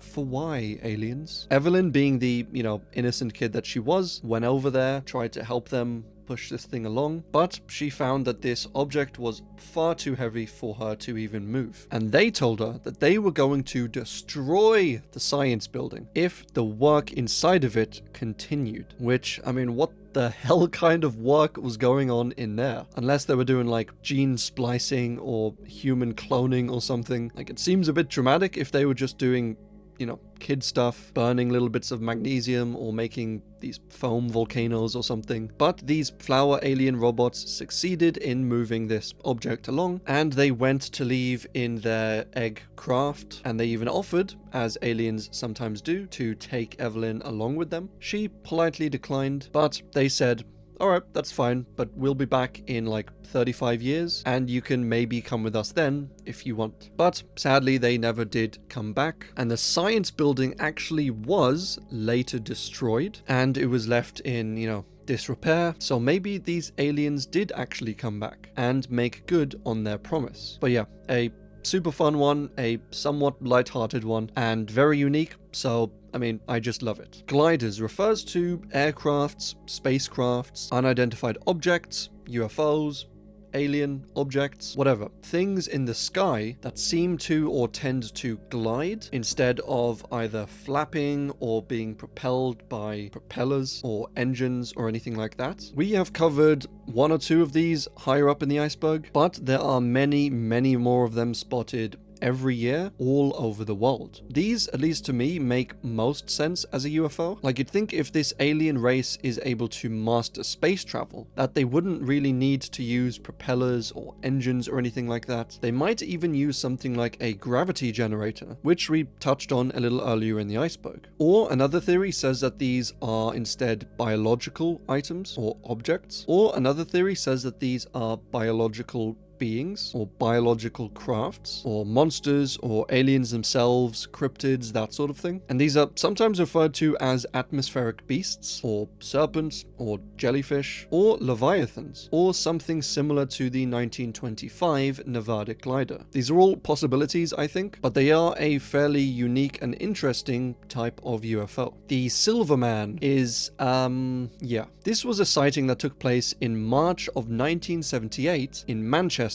England. Ken Edwards, who was a service engineer, was driving on his way home when he noticed this creature, this being, quite tall by all standards, like 7 or 8 feet tall, climbing down from this embankment near this nuclear facility. It was wearing this, silver suit of sorts that looked like it might be a science-y suit or a space type suit. Its eyes were glowing and it had these weird arms that didn't seem to be connected to the creature's shoulders. Like they were kind of in the front connected to the body or the torso instead of the shoulders, as you can see in this expertly drawn recreation of this creature. And then after witnessing this odd creature, climbing clumsily down this embankment, the creature then turned towards him, which is terrifying, and out of his eyes came these 2 beams, and these beams seemed to just paralyze Ken. He was stunned, he was disorientated, and I guess he just wasn't Knuff. The creature eventually got away, and Ken did report this, but neither Ken nor anyone else ever saw this creature again. The Long Prairie Cans. So these look a little bit like a upgraded R2-D2 or something, but they were first spotted in 1965 when a man named James Townsend was out driving in Minnesota, and then right bam in the middle of the road was this ship or craft or vehicle of some kind. James then pulled over, stopped the car, and he was just dumbfounded. I mean, was this a hoax? Was this an actual alien? Was this some government ship that he should really be getting away from or something? He didn't really know. And he did the only logical thing you can do in this situation, and that was to attempt to drive right into this thing and knock it over. Which, I mean, I said logical, I meant insane. Like, that's certainly not what I would do in this situation. But he was going to do this, and then his car ended up stalling. So then he got out and went to knock it over by hand, which this guy's a very determined fellow. And it was at this point that he realized that there was 3 creatures out in front of him. And these creatures, he said, looked somewhat like robotic beer cans. And the way they moved was they would walk along on these 2 little thin legs, and then when they stopped, they would extend a 3rd leg and, you know, kind of rest on that. And even though these little beer can aliens didn't actually have eyes, or at least any that he could see, James still felt that these creatures were watching him. After a while of just watching them, and apparently them watching him, they just waddled back up into their rocket ship and took off into the night sky, never to be seen again. So once again, a very strange encounter, a very strange set of creatures, but I do truly love the diversity of some of these entries. Attempted abduction by a lobster thing is just a horrifying entry. This particular encounter took place in Pennsylvania in the late 1970s, and this is when a 14-year-old girl by the name of Sherry was just asleep one night in her bed, and she was, you know, stirred awake. She slowly opened her eyes, and she was being dragged by the arm across her room by this giant lobster thing. Like, literally lobster thing. Like, holy cow, that is some scary stuff. She was pulled all the way up to the window, and this lobster creature, this lobster thing, was trying to pull her through the window, and she felt this was into like another dimension or into a spaceship of some kind, as behind the lobster, through the window sort of thing, was this immense bright light. So it didn't feel like the lobster thing was just trying to pull her out the window. It felt like it was a gateway or a doorway to somewhere else. She fought back against this creature. Eventually the creature let go, and she ended up falling to the ground, and then she kind of passed out. And the next thing she remembers is waking up in the morning on the floor with massive bruising on her shoulder and her arm, and that was basically the entire encounter. She did consider that maybe this was a dream of some kind, but she changed her mind when she thought that doesn't really take into account the injuries she suffered. You know, badly bruised hand, massive pain in her shoulder. Like, this stuff doesn't come from just a dream. So she wasn't sure if this lobster creature was an alien or a cryptid or something like that, but I think alien is definitely at least a possibility for this one. The Riri Carjackers refers to these adorable little guys. I mean, just look at these cute little fellows. What, you don't think they're cute? Alright, it might just be me. But this encounter happened in Idaho in 1967 when these 2 friends, Will Begay and Guy Tossi, were driving home after a night of drinking, which I do not condone that. Ever. Do not drink and drive. It is incredibly stupid for you and for everyone else on the road. And that is Connor's public service announcement. Don't drink and drive. But they were driving home when they saw this saucer flying in the sky, and then they witnessed it fly down and block their path. And then this flying saucer opened up, and then this little cutie patootie came floating down on a beam of light, and he hijacked the mother effing car. This alien went into the driver's seat, took control of the car, and drove the car a short distance into this nearby field. And bear in mind, the 2 men were still in the car at this point, but it stopped the car and then started chattering, they said, and it sounded almost like a bird or a woman. Like, that was their description of it, not mine. But they said it was like, you know,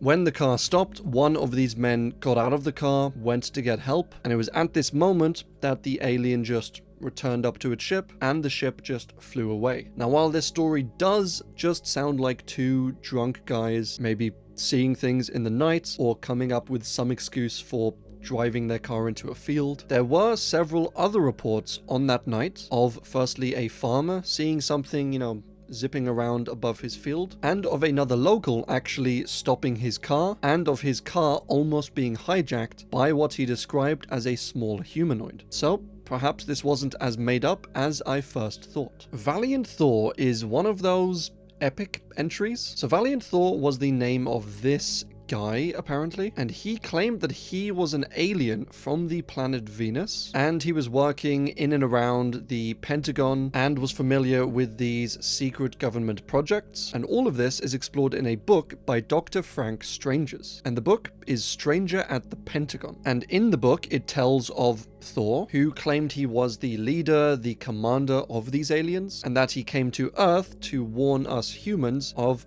all of the classical stuff to do with the climate, stuff to do with world peace, nuclear disarmament. It's always the same spiel. Thor said all of that stuff should be, avoided at all costs. I mean, don't avoid world peace, but avoid not attaining world peace. And he apparently came here on his spaceship, the Victory 1, which still to this day people are trying to locate, trying to find, as it was said to be reportedly left or buried or hidden somewhere around Lake Mean in Las Vegas. But what purportedly happened is he came down here from Venus in his spaceship. He went to the Pentagon and he talked with the government officials there. He said he complied with every order, with every regulation, every request, and then he was given access to a bunch of top secret government information, government projects, and was allowed to speak with some high government officials. And Thor himself was said to be able to walk through walls. Apparently he never left any fingerprints when he touched things, and he had no belly button, but he did look extremely human. And Thor himself gave talks, he gave conventions, and he discussed these government technologies, these government projects, as well as his own people, his own aliens. He discussed the planet Venus and the culture and civilization they have up there, and he said him and his people don't live on the surface of Venus, but rather they live underneath the surface. He said the Venusians, or aliens from Venus, were similar to humans in ways, but they were superior in every single way. They were faster, they were stronger, they were more advanced, they were more intelligent, they were less violent, and they were better looking, which I swear to God, this is what it says. Back to the book, the author Frank Strangers claimed still to be in contact with this alien, this Thor, and said that he would often take little trips up to Venus to visit him, to visit his people. A lot of the evidence and the information about him is from this book by Frank Strangers. So let me know your thoughts on it. Do you believe the book? I mean, I'm sure the photograph taken of this Valiant Thor was at least an actual human being, but there's not too much information on it either way. Kolob Star Abraham. So this is a super interesting entry, I think, especially if you're into ancient people, ancient texts, ancient civilizations, and stuff like archaeology, aliens, UFOs, all great stuff. But this entry refers to this collection of these ancient Egyptian texts that were found in the 1800s and then later compiled and translated into what's called the Book of Abraham. And these writings were said to be early writings from Abraham himself, from the times that he was in Egypt, and are very, very important documents to the majority of Mormons. So way back in 1835, Joseph Smith and the Mormons purchased these scrolls from a traveling mummy exhibition, which that was a thing? Pretty cool. And Joseph took these scrolls, translated them himself into English, and it told the story, he said, of Abraham's early days, as well as the star Kolob. Now, there has been a ton of dispute about Joseph's early translations, and there have been many alternate translations made by modern scholars, by modern archaeologists, and they say that his translations are just not correct. But if we go by his translations, there was this star or planet, depending on the translation, called Kolob, and these potentially strange creatures from space, from maybe this star or planet. And so it's again based on the translation that you choose, potentially evidence of early Egyptian contact with some form of alien. But people are quite divided on this, and it is quite a controversial case. The 10 Lost Tribes refers to a 1897 encounter in which 2 people in Texas witnessed these strange people coming out of this strange craft. And when they came out and spoke to these 2 people, they said they were the descendants of the 10 Lost Tribes of Israel. They came out of this airship-looking thingy, and they said that the airship originated from regions of the North Pole, and told these people that, contrary to popular belief, there is a large body of land beyond the polar seas. He said his people were descendants of the 10 Lost Tribes of Israel, and that they were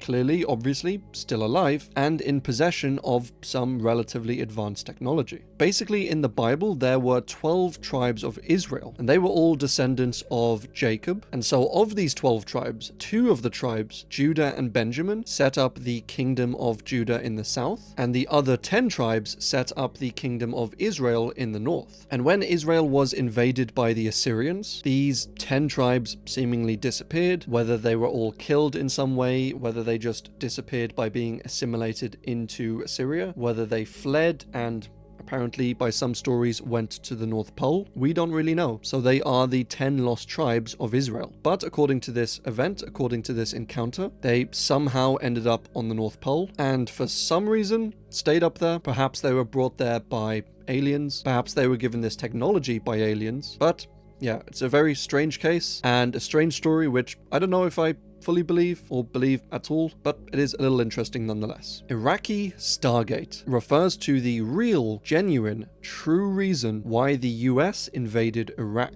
So the reason given, as you might remember, was that Saddam Hussein apparently had weapons of mass destruction, and that ended up basically being a lie. There was no evidence for this, but one theory says that he did actually have a weapon of mass destruction, but it wasn't the typical weapon that you might imagine. So normally when we refer to a weapon of mass destruction, we are talking about nuclear weapons, nuclear bombs. But this theory ties in something from ancient Sumeria. And this alien, this creature itself, is super interesting, and we'll get into it in a little more depth further down in the iceberg. But the Sumerians basically worshipped these beings, these creatures, called the Anunnaki. And they were apparently very wise. They were in charge of controlling the fates of the Sumerian people and bestowing them with gifts, with blessings, with advanced technologies. And so it's thought that these Anunnaki might have been actual aliens. And if they were aliens and they did leave some advanced technology behind, then this whole area of Sumeria is basically modern day Iraq. And there was a theory that Saddam Hussein had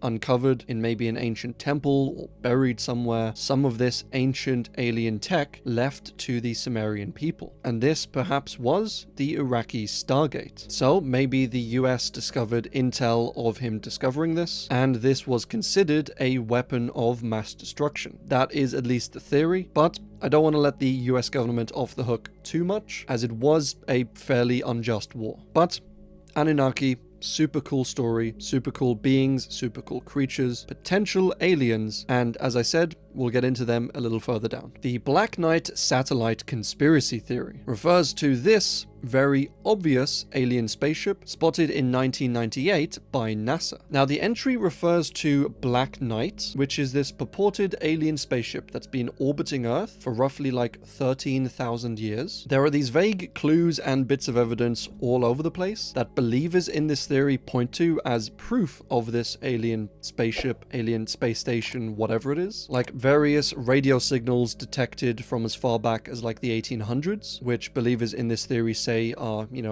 responses from this craft. And in 1954, with the US Air Force saying they detected 2 satellites in orbit, when at the time no country had put any satellites into orbit. It was before that time, so that's a little strange. And of course, a few other little bits and bobs, and this photograph, which was the final nail in the coffin for proof of its existence. But what this Black Knight satellite ship is actually doing up there, we don't really know. Hopefully they're up to good and not being menacing or anything, but you never do know with aliens. Prospect Monoliths was an alien sighting in 1977 in Kentucky. 19-year-old Lee Parrish was driving home one day when he noticed in the sky this large object, this large rectangular craft of some kind, and as happens with a lot of these encounters, his radio stopped working, his car lost power, and then he just remembers arriving home. His whole body was sore, his eyes were bloodshot, and he couldn't really remember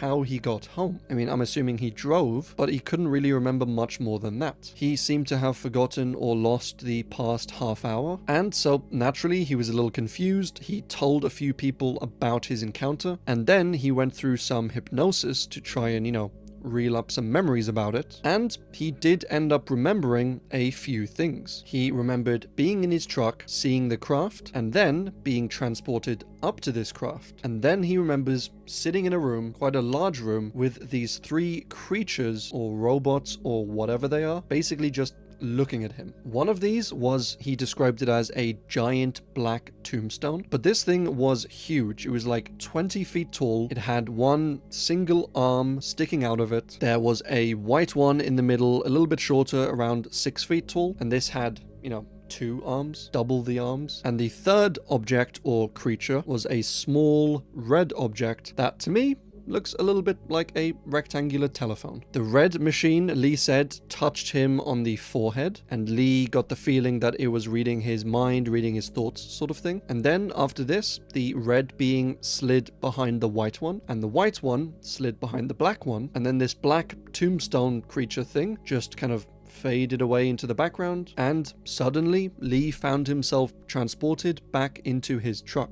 So honestly, a very, very strange encounter. You have strange creatures or aliens for one. You have strange events, like they didn't really say anything. What were they even doing? You have lost time as well. So a very strange entry, I think, all round. Bradshaw Ranch is one of those ranches, those areas in America that is just jam-packed with strange encounters, mysterious anomalies, frightening beasts or aliens or cryptids or whatever they see, and of course, high security fences, government notices, strange anomalies with like magnetic fields, electric currents, and to top it off, a bunch of suspicious sightings in the sky above this ranch of lights and crafts and creatures. It's just a very all-round spooky, suspicious place. You can't get into the ranch itself, as there's security all around, there's fences, and I suspect you might get, shot if you try and climb in or something. But they have actually tried flying drones over into this ranch, and the most peculiar thing happens when they try this. They have their drone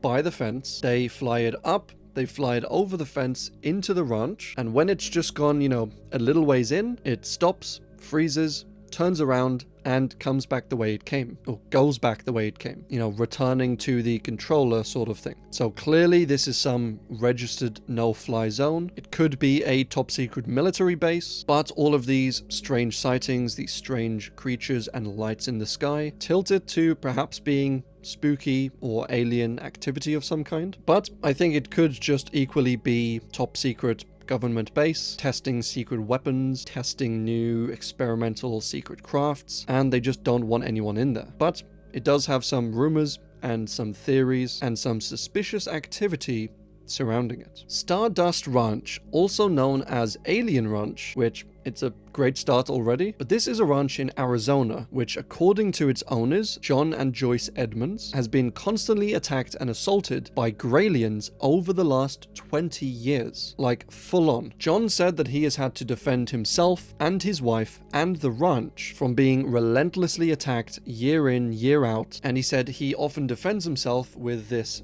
samurai sword that he has, and he's killed as many as 18 aliens, which that is a film that I would absolutely pay to watch. An elderly man from Arizona slaying aliens on his ranch with a samurai sword. Like, imagine you travel light years, you're this advanced alien race, you have all this crazy technology. Don't know why I said technology weird, but they probably have gravity generators, this advanced spaceship, they can teleport, they can do all this stuff, and then they end up dying to some random old rancher with a samurai sword. Not a great way to go, but as I said, it would probably make for an interesting film. He said said that these aliens over the years had set up portals, like multiple portals on his ranch, basically allowing them to teleport all around the ranch. Like he sees one here, and then he runs over there to try and attack it, and then it's somewhere else. So very hard to keep track of these aliens. And one time, Joyce, his wife, was actually being kidnapped, or alien napped, or abducted, and she was floating off into the sky on a beam of light, and John,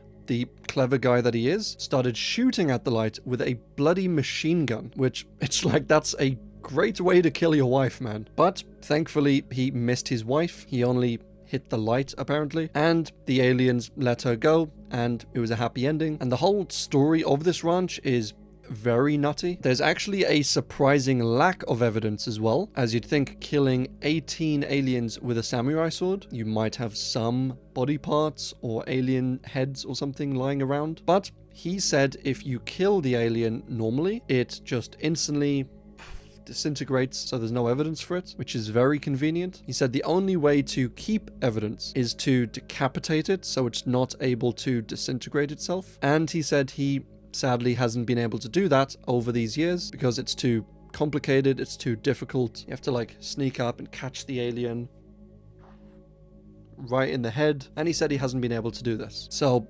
some people believe his account. A lot of people, probably most people, think he's telling a tale or two. It's a very fun tale, I think. As I said, would probably make for a great book, short story, series, a film, something like that, but I don't know how true this actually is. The Peru alien incident. So this one was a little wild, quite honestly, and this occurred in 2023 in Peru, where a bunch of villagers reported being harassed by these aliens. They said that the aliens kind of looked like Green Goblin from Spider-Man, in that they would hover or fly around on these little things on their feet, whether they were shoes, whether it was like a pad they were standing on. They didn't really know, but these aliens harassed the entire town, and they actually tried to abduct a 15-year-old girl. And then, when they were chased away, these aliens just ran away also, and they vanished, and they were never seen again. The official explanation for this, which the Peruvian government did come in, they did do their investigations, and they came to the conclusion that these weren't aliens, but that they were gangs of illegal gold miners that came from various other countries, and they were using hoverboards and thrusters to hover around, to fly around the air, and to harass these people in this small little village, a small little town, and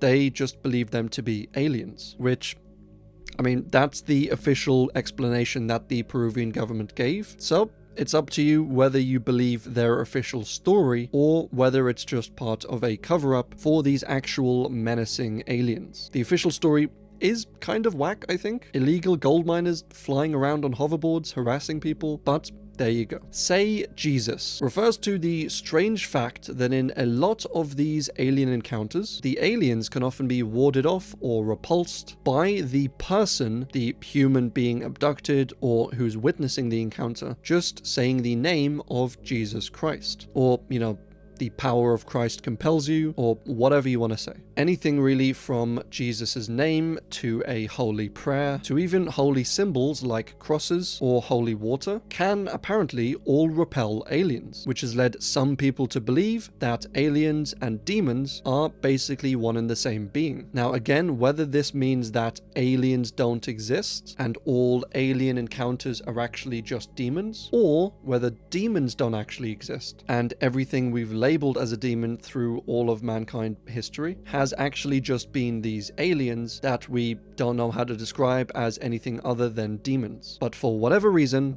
they are terrified, seemingly, of Christ and the representation of Christ. So yeah, it's a bit of a strange one. NASA cuts ISS feed 2016. So this refers to a specific incident in 2016, although this thing happens apparently all the time with NASA, where there was this object on camera during one of NASA's live streams, and it was, you know, kind of coming into the view, coming closer up to the camera, and then the camera feed just cut off suspiciously, like, whoopsie, just happened to cut again. And then when it resumed, the object that was coming towards the camera wasn't really in view anymore, at least not in any great detail. So NASA, what the heck are you hiding? Very strange, Very suspicious, and I think they are definitely hiding something. The Zanfretta UFO incident. So this happened in 1978 when a night watchman, Pier Fortunato Zanfretto, which I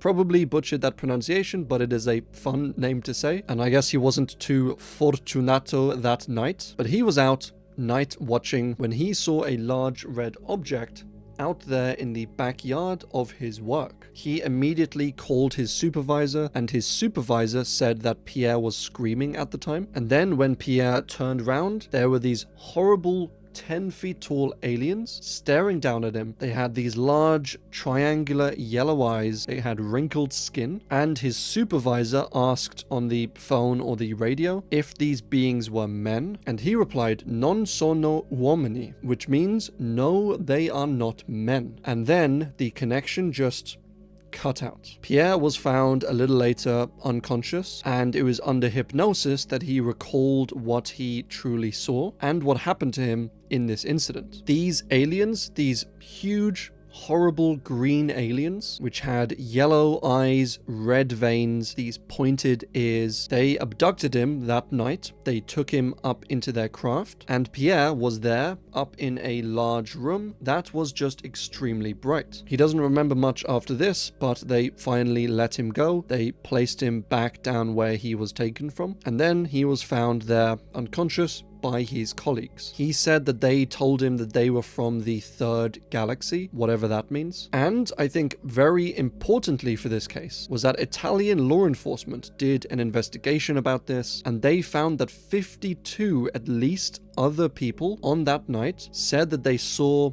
something in the sky, some craft, some light, at around the same time that this incident happened. So 52 other witnesses is a lot of people, and on the ground where the craft was landed, there was this large horseshoe-shaped mark in the ground, and that was basically the end of this encounter. The Potosi Sheep Slayer was this scary-looking little alien that was spotted in 1968 in Bolivia. A sheep and llama herder named Valentina Flores was out bringing her animals in for the night when she noticed this strange large net covering one of her animal pens. She went out a little bit to look around to investigate this, and she noticed that underneath the net was this strange small individual with like a hook and a knife that was seemingly disemboweling her sheep and taking their guts and all that into this bag that it had, which, Jesus Christ. Flores started throwing rocks and stuff at this creature. She didn't want to get,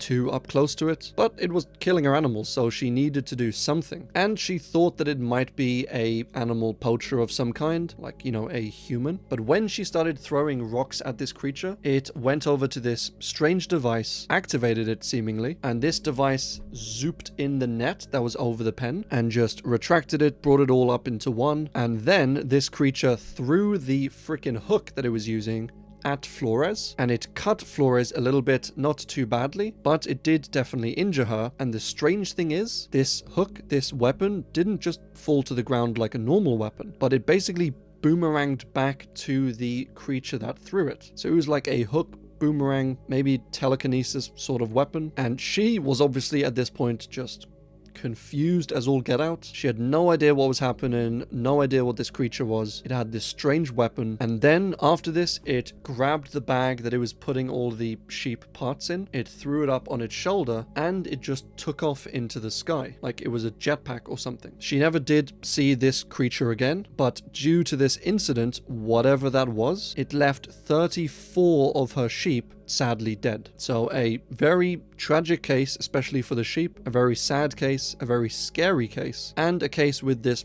strange creature with a strange weapon and a levitation device or jetpack of some kind. Yeah, just very strange and weird all round. The Aztec UFO hoax was an alien and UFO encounter in 1948 New Mexico that is now largely considered a hoax. These two men, Silas Newton and Leo Gebauer, found a fallen UFO in Arizona, and they claimed that they also found 16 small humanoid bodies inside of it. They secured the whole scene, the craft, the bodies, everything, and they told the media about this. They started doing press conferences, started doing interviews, and they even charged people to come and see the craft and all of the evidence. And then as the case got more and more well known, more and more mainstream in a way, naturally the scrutiny about the case started also to grow, and there were just some holes in the story. Things started to kind of break. Like, there was a major lack of evidence regarding this case. There was a lack of, the bodies, the aliens evidence, and a lack of evidence in regards to the craft that landed, and there was inconsistencies about the stories from the two men, as well as a early journalist in this story. So one of the first journalists who, picked it up and told the story and published it, he then retracted all of his statements, retracted his story, and said that the entire thing was a hoax perpetrated by these two men in order to, get that cash money. So yeah, a bit of an interesting case. It is, as I said, largely purported to be a hoax nowadays. But as far as hoaxes go, it is probably one of the more important hoaxes. Or, the biggest, the most well-known sort of thing. And there's always theories out there, people speculating that this actually wasn't a hoax and it was just a massive cover-up by the government. But you don't want to get too far into that theory, because then you could just paint it on anyone's random claims. And that's not what we're here for. We are here for solid UFO and alien encounters, with preferably some decent amount of evidence. But as long as we're including UFO and alien stories, this one definitely fits the mark. The Sagrada Familia Cyclopses. This occurred in Brazil in 1963, when after dinner, 3 children, Jose, Fernando, and Ronaldo, they went outside into their back garden to get water, to hang around, to do various kids things, when one of them was bending down into this barrel to get some water, and the other 2 spotted this giant craft there in the backyard. It was completely see-through, it was a spherical craft, and it was floating there above the boys, and because it was completely see-through, they could see the occupants of this craft, and they were these 4 large humanoid-looking figures sitting down inside of it. They had orange skin, they had 1 eye each, and they were dressed like this. Pretty fancy. The boys were at first just stunned at this thing. They were standing there looking at it, when all of a sudden these 2 beams came down from the craft, hit into the ground, and there appeared before them, seemingly teleported from the craft, this large Cyclops figure. The Cyclops then started to walk up to this other kid who at this point hadn't noticed him. He was halfway into a barrel at this point, and his friend, seeing this, was worried for him, thought that he might get attacked or something, so he ran over and tackled his friend onto the ground. And then both of these kids got up because,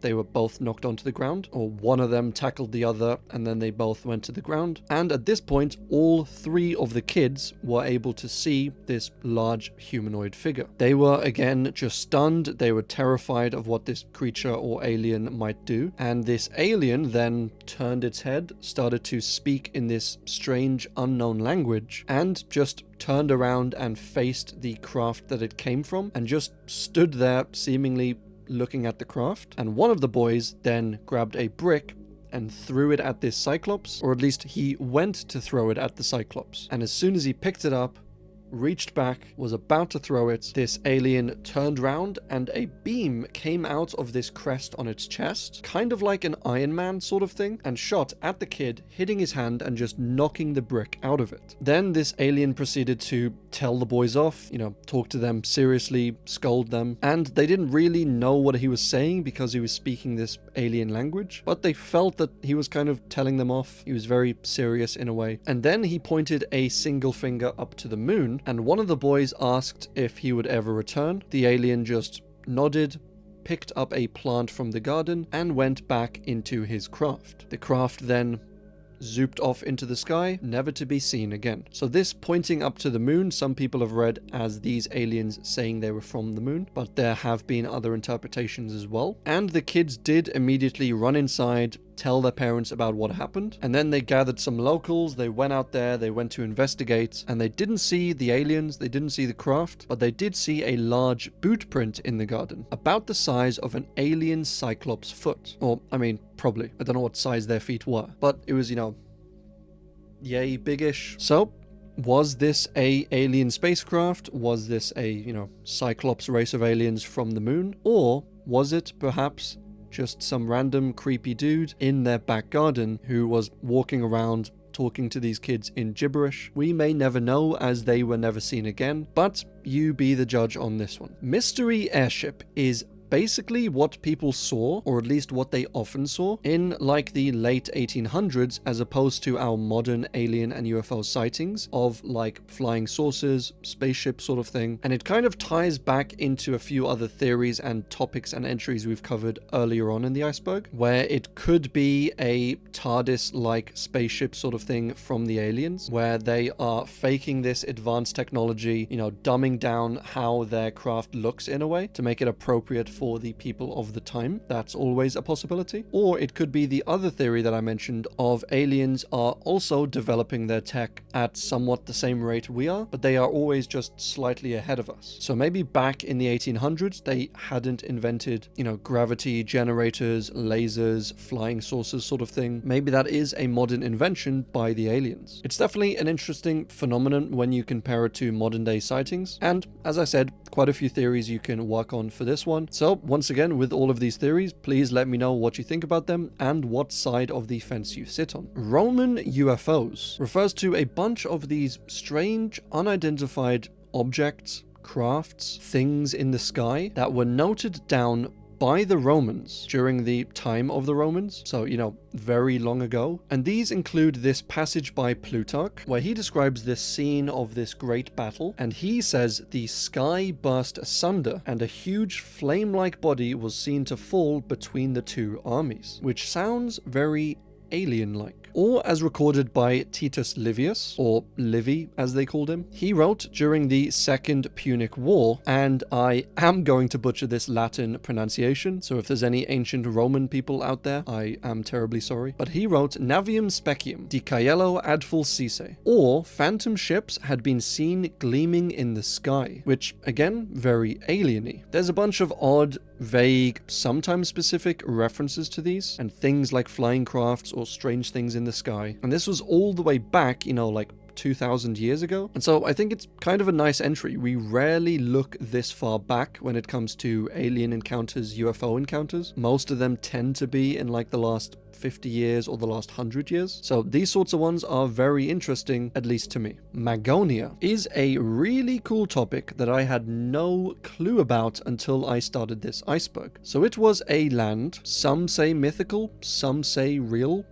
that was popular in the medieval times around the area of like France and French folklore sort of thing. And this was a fantastic land, a world inhabited by these strange creatures, these otherworldly beings. And Magonia was basically in the sky, and these creatures would travel around on these strange ships or strange crafts or even clouds sometimes. And yeah, this was a typical folklore sort of thing, and it might very well have been based off real encounters that people had at the time with stuff like UFOs or aliens. Some of this stuff goes all the way back to like the 800s, so very, very far back. And at least for me, it is a very, very cool piece of folklore that may very well have been inspired by real encounters and events. Tier 5, UFO with tentacles. So these are another flavor of UFO, a type of UFO with these little legs, these little tentacles often hanging down from the craft. And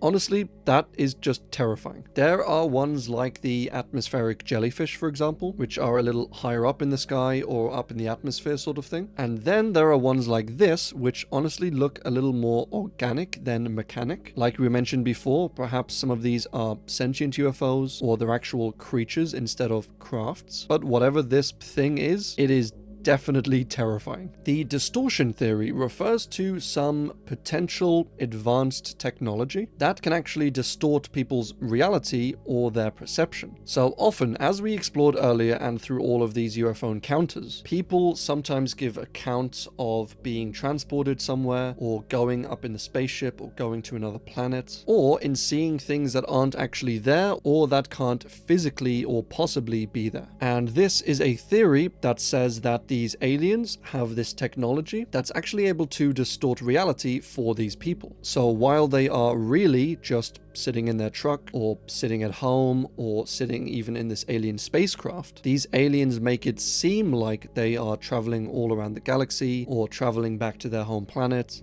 basically giving them, illusions. So an interesting theory that I think leads quite nicely into our next entry. And that is that the absurd nature of some of these sightings is purposeful. So this tags onto our distortion theory a little bit, but I guess it gives it more purpose and says that sometimes when people say, they experience things in strange ways, or they experience things that are like super silly or unbelievable, or that sound just ridiculous, perhaps this is actually by design. If you were an alien race or an alien species and you came down here and you abducted people and you wanted them to seem as ridiculous and unbelievable as possible, you might just make illusions for them or say things to them in strange ways that when they retell the story, even if that is exactly what happened, their retelling of the story will just seem ridiculous and nonsensical, and maybe you can make them remember things like out of order so that their account, their timeline for this encounter is just all over the place, their memory seems to be whack, and it's kind of like a massive psyop sort of thing. A pretty cool theory, and there's no real reason to believe that if these super intelligent aliens came down to Earth and started abducting people, that,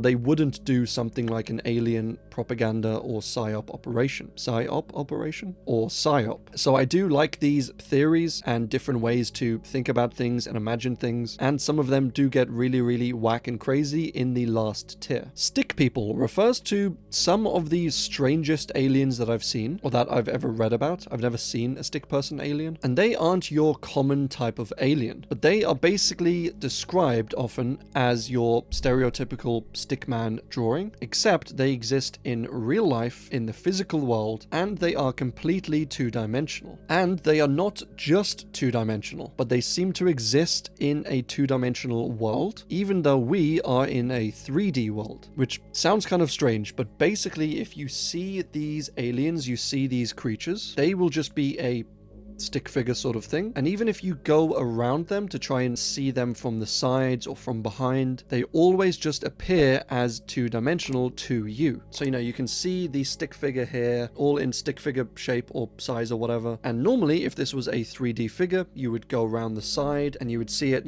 from this angle or view or whatever. But with these stick figure aliens, as you go around the side, you're always seeing the same view, the same 2D view of whatever this creature or alien is. So a very, very strange entity, a very strange sighting, and I am all for aliens breaking the physical world, as long as it's not too scary. The 1981 Phantom Clown Wave refers to this relative mass of these creepy phantom clowns that was seen eventually all over America in the 1980s. They started really in Boston, and I emphasize phantom clown because while there were multiple dozens of reported sightings of these clowns, there were calls to 911, there were multiple eyewitnesses at a lot of these, no police officer or law enforcement officer ever saw any clowns ever. Like, it was almost as if they disappeared into thin air. They were known to lure or harass kids. They would harass random citizens, random people on the streets. And eventually, after starting in Boston, they kind of spread around the whole country, and there were sightings in cities everywhere and states. And as I said, the police never got a glimpse of these clowns, no matter how fast they were, no matter how hard they tried. And they could have been people just hoaxing, just pranking like we had recently, or they could be some cryptid, some demon akin to like it, or potentially could be aliens. A lot of awes on this one as there wasn't too much further evidence besides the sightings, but it definitely would have been a scary thing to live through, as I just hate clowns. I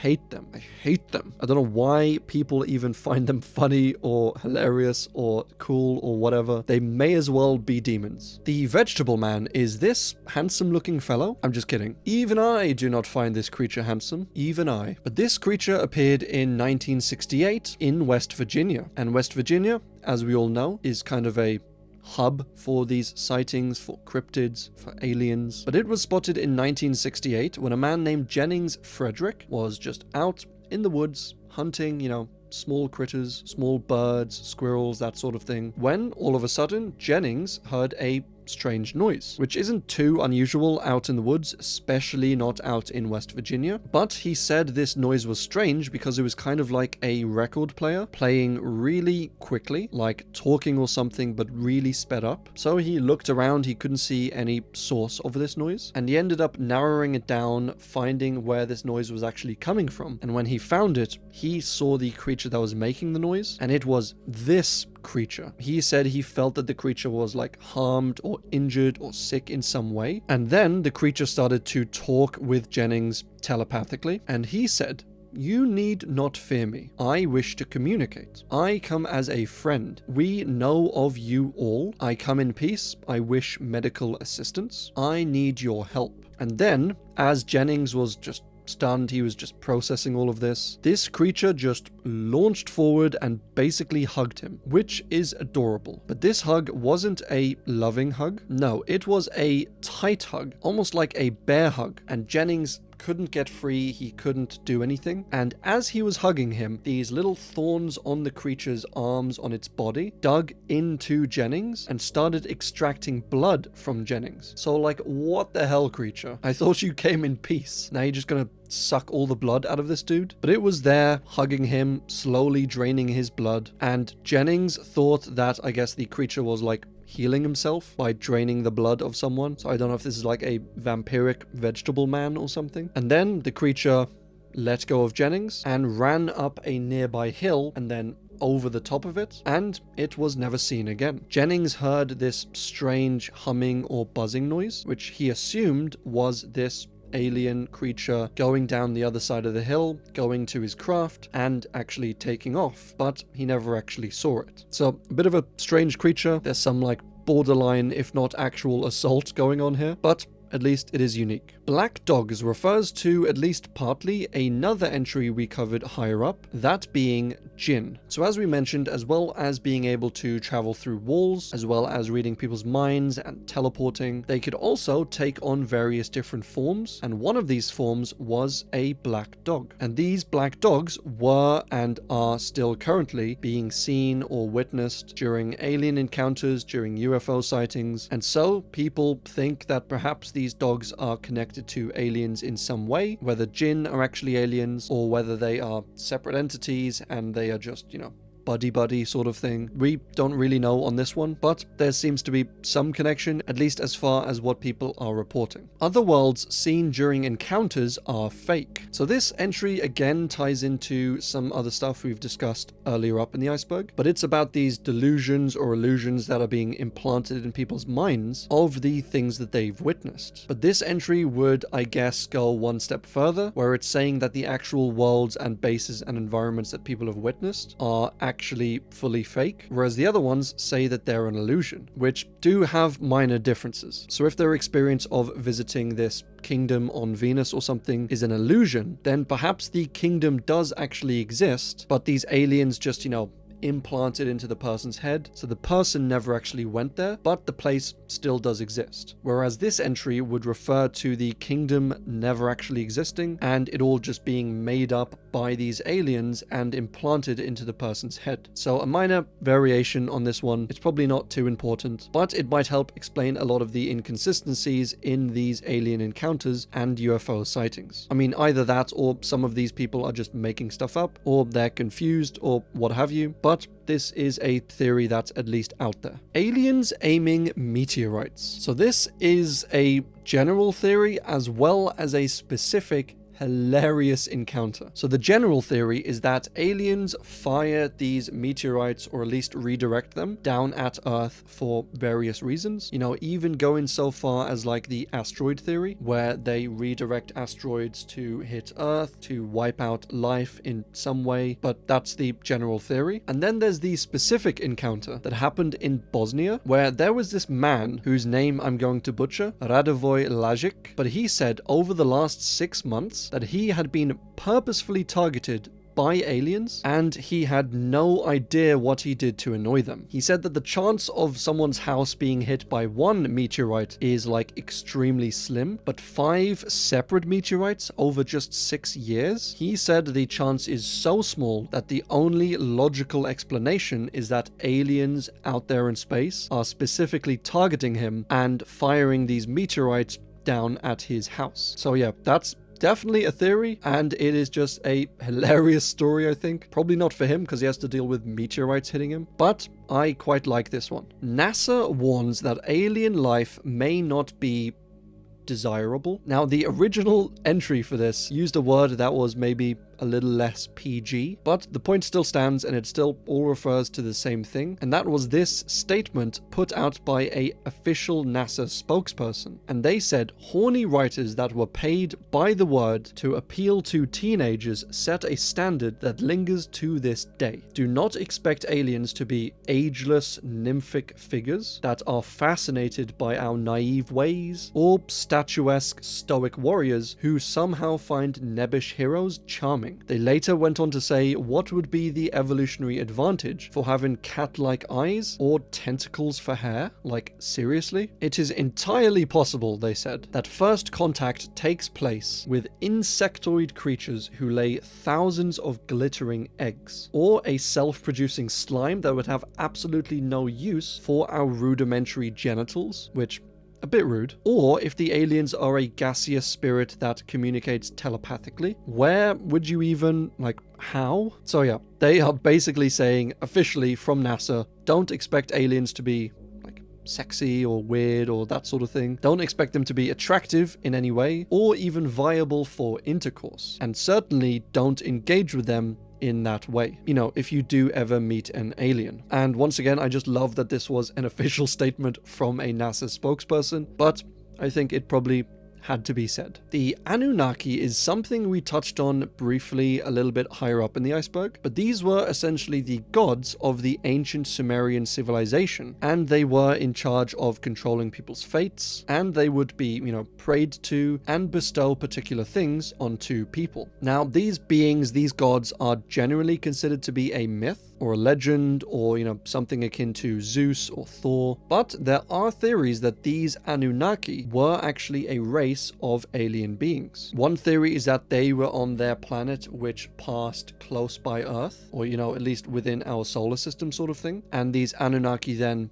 got off, went to Earth, kind of enslaved the Sumerian people, got them to mine gold for them, and then as a thank you sort of thing, these Anunnaki kind of blessed these people, maybe gave them some, you know, ancient technology or some insights into perhaps mathematics or engineering, as these ancient Sumerian people were some of the most advanced people of their time. So it's thought that the Anunnaki maybe helped them along with that. Then, after getting all of this gold, the Anunnaki took the gold, went back to their planet, and the planet, you know, drifted off into space. That would explain why they haven't been seen since. That might explain the relative advancement of the Sumerian people, and the Anunnaki do kind of, in a way, look like these strange alien sort of figures. So a kind of a cool theory, but I think the even more cool thing is just the topic of these Anunnaki and of the Sumerian civilization itself. And maybe this idea takes some credit away from the Sumerian people. Like, if they were just gifted all of their knowledge or whatever by these Anunnaki aliens, it might kind of take away from how cool this civilization actually was and how advanced they were in terms of writing, in terms of mathematics. You know, they were really the first civilization, the first people to divide time into hours and minutes, base 60 sort of thing. And yeah, super cool civilization. If you have the time, just go watch a documentary on them or something like that. Roswell was humans is honestly a wild theory that says that the UFO that crashed in Roswell in 1947 wasn't actually filled with aliens and wasn't actually an alien craft, but it was actually an orchestrated attack by the Russians, and they sent this strange craft over into the Roswell area, filled it with deformed children to cause like mayhem and panic, I guess, and spoof a alien UFO crash. And yeah, that's basically the entire theory. As I said, a wild one. I don't know how much evidence there is for this one. It's definitely like a theoretical theory, but it is unique, so I'll give them that. Qian Teng Kong is a really cool painting by Wu Yuru, and I definitely butchered that name, Wu Yuru. But this painting was of an event that took place in the 1800s, and the name of it, Qian Teng Kong, translates roughly into Red Flame Takeoff. This was in Nanjing, and crowds of people all gathered to look at this strange thing in the sky, and it was this red flaming fireball sort of thing. And this was really the first, at least illustrated encounter of like a UFO or alien experience in China. Accompanying this lovely painting is a 190 character description basically, which I will show you here translated for your reading pleasure. Please pause if you would like to read it in full, but for those who are otherwise occupied, I will briefly summarize it. It says that everyone was gathered to see this large egg-shaped thing in the sky, and the text basically firstly describes it and also rules out any possible explanations for it, that being like a meteor or a floating lantern. It says, you know, some people say it was a meteor. This is why it couldn't have been a meteor. And so, yeah, the conclusion that a lot of people came to was that this was a alien craft, or something at least of alien origin. Very cool entry, very cool old Chinese painting, and completely puzzling. The O'Neill cylinder. So this was this idea proposed by physicist Gerard O'Neill, and he proposed the idea to be kind of like a ship or a living space for people in space. So the idea would be that you take these two tubes essentially, and everyone is living on the inside of the tube, but on like the outer side of the inside, if that makes sense. These two tubes would spin in opposite directions, so you don't have like a spinning motion going on that moves the whole thing unnecessarily, but the spinning opposite directions would cancel each other out, and as it's spinning it would create a force that basically pushes anything on the inside of the tube out to the outer region. Again, I don't think I'm explaining this too well, but as you can see on the photo, everything is on the inside of the tube and it's held down basically by the spinning of the tubes, essentially creating like a fake gravity force of sorts, you know, so everyone doesn't just fly around in the tube like zero gravity style. And it seems kind of a strange design. Like, why not just make it a sphere or something? I mean, maybe a sphere wouldn't work. I don't know. I'm not a physicist or an astronomer, but I don't know. It's likely many, many years away from even being created. And before it is created, I think we will have developed, you know, some better design for it perhaps, or some better technology. But it is an interesting part of history nonetheless. Utsurobunne refers to a strange UFO-like object that washed ashore in 1803 on the east coast of Japan. So yeah, this was a long, long time ago. But according to the legend around this vessel, it washed ashore, it was found by these locals, by these sailors, and as well as the vessel, they found alongside of it a young woman. And the vessel itself was very peculiar and very strange. It had like metal plates on the bottom of it, the middle to upper part was made of wood, it had these strange glass windows made of crystal, and it was covered in these strange writings of an unidentified language and script. The locals who found this brought the vessel as well as the lady, you know, upshore, and they tried to talk with her, but she couldn't seemingly speak their language, so it was kind of pointless. In her possession, she also had a small box that she wouldn't let anyone touch. She was like hyper protective of it, and after a while of trying to communicate with her, getting nowhere, the sailors then brought her back to her vessel and pushed her out back into the ocean. There were theories that said that this lady was perhaps a local princess of some kind, or not necessarily local because she didn't speak the language, but maybe from a neighboring country. And it was theorized that maybe she had an affair with like a commoner, and as punishment she was sent away off into the ocean in this vessel, and the commoner's head was chopped off, you know, as punishment. And so this box contained the head of the beheaded commoner. So very gruesome, very brutal, but I mean, that was kind of the standard practice in those days. Well, if not standard practice, then at least it was reasonable to do that in those days. Or there is the theory of this woman being some type of alien, and of this vessel being an alien craft of some kind that, you know, crash landed, but it crashed into the ocean, so it was still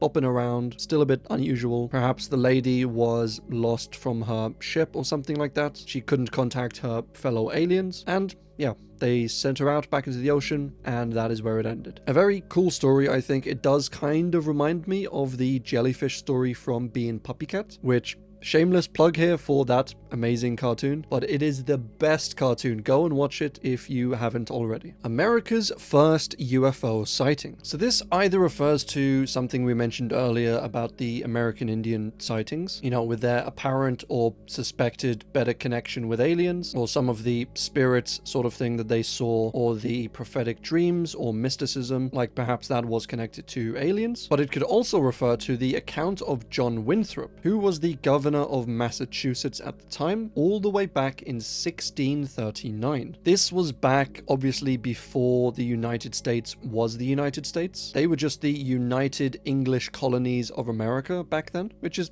got kind of a cool ring to it. And John Winthrop writes of this occurrence, this event, witnessed by a local man, James Everell, and he was out with some friends rowing along in a boat, and all of a sudden they saw this fantastic light in the sky. They stayed there in their boat, just completely in awe of this thing. They watched the light kind of zip back and forth, and they saw it kind of traveled from where they were all the way to this local village of Charlestown, and then it would, you know, zip back up to where they were. Now they said that this light in the sky, when it was at a standstill, it would kind of grow and, you know, compile almost into a bigger light, a bigger flame, and then when it was moving, it would diminish, it would shrink in size, and it would somehow take on the form of a swine. Another local person did witness these lights, so it wasn't just these three men, but finally the light did fade, and the men found themselves 1 mile upstream of the river, which they found awfully strange because they weren't rowing during this time, and so you'd think if you're not rowing, the stream would just bring you downstream, but they ended up somehow upstream. So they suspected perhaps that they had been, you know,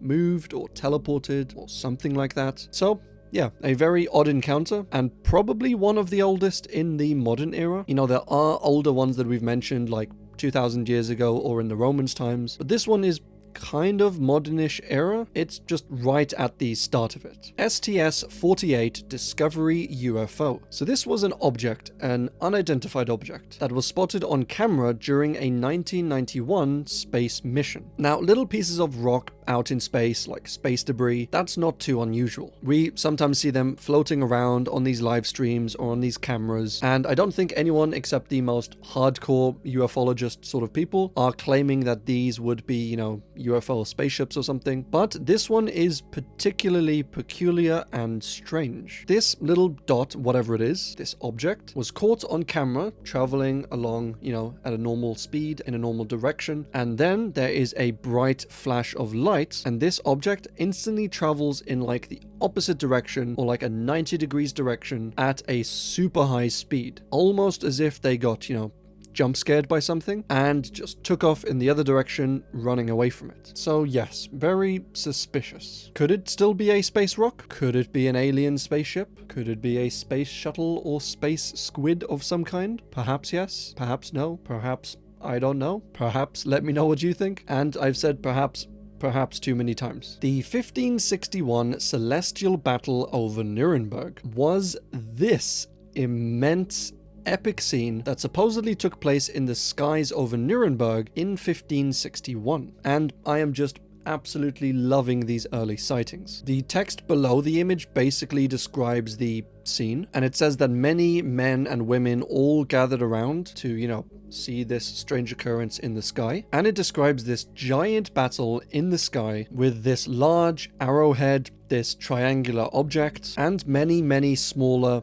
tubes in the sky, many smaller spheres, and the sun, of course, is up there, and there's little crescents around the sun, and they're all apparently duking it out, fighting for dominance in the sky. When a lot of these spheres got hit, they said, they would fall down to the earth in like a puff of smoke, which sounds kind of like alien spaceship-y. I mean, that might just be me, but it definitely sounds like a Star Wars-esque kind of scene. It was a very mysterious event. Loads of people witnessed it, and there hasn't really been a solid scientific explanation for this. There has been some where people say that this might have been like a sundog or something, which is where the sun's light kind of reflects in strange ways and creates these other suns or these crescents. But the scene depicted here isn't quite like that. Like, that doesn't explain the crosses or the tubes or the spheres in the sky. It doesn't explain them falling to earth in poofs of smoke. So yeah, a really cool one. Emilchin Abduction was an alien abduction that happened in Emilchin, Poland in 1978. Jan Wolski was driving along in his cart along the road when he was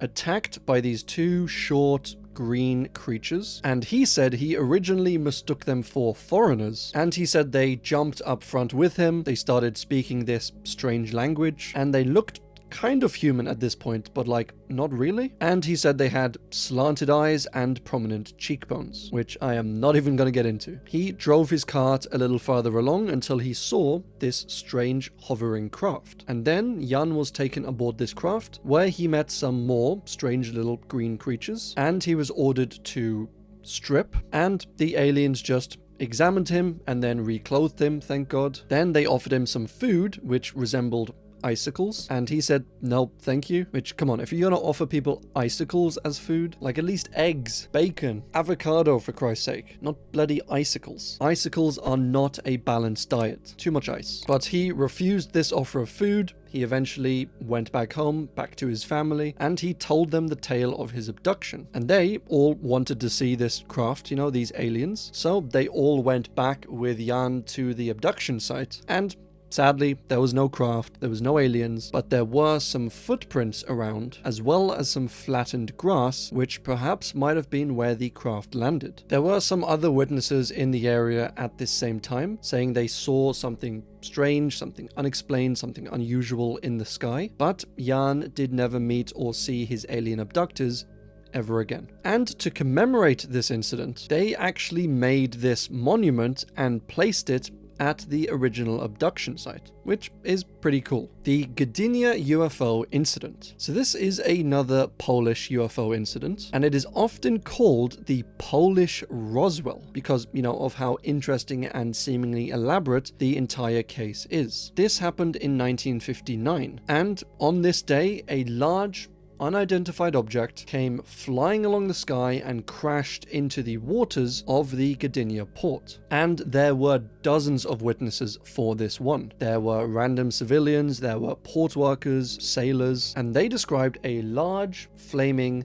pinkish, orangish object, as I said, flying through the sky and then smashing into the water. Logically, the next step was to, you know, send people down and search the waters to try and find what this object was. And they did find what we only know as a distorted metal fragment. It was sent off, it was analyzed, and they said it was just a piece of old metal. And then they just kind of stopped all reportings on this case and didn't give it any media attention whatsoever. Like almost immediately after this incident, the authorities came in, the military came in, they did searches, they kind of closed off at least that area of the dock, and then they took all of the evidence away, stopped reporting on it, as I said, and that's kind of the entire story. It was honestly very suspicious, very strange. I don't know if we can trust their analysis that it was just a random piece of metal that they found. If it was a strange piece of advanced, maybe tech or a ship or something, I'm sure that is something that they would want to keep secret from the public. Or even if this was a Soviet secret weapon or secret craft, you know, experimental technology sort of thing, then they would also probably want to keep that a secret. So it makes sense that they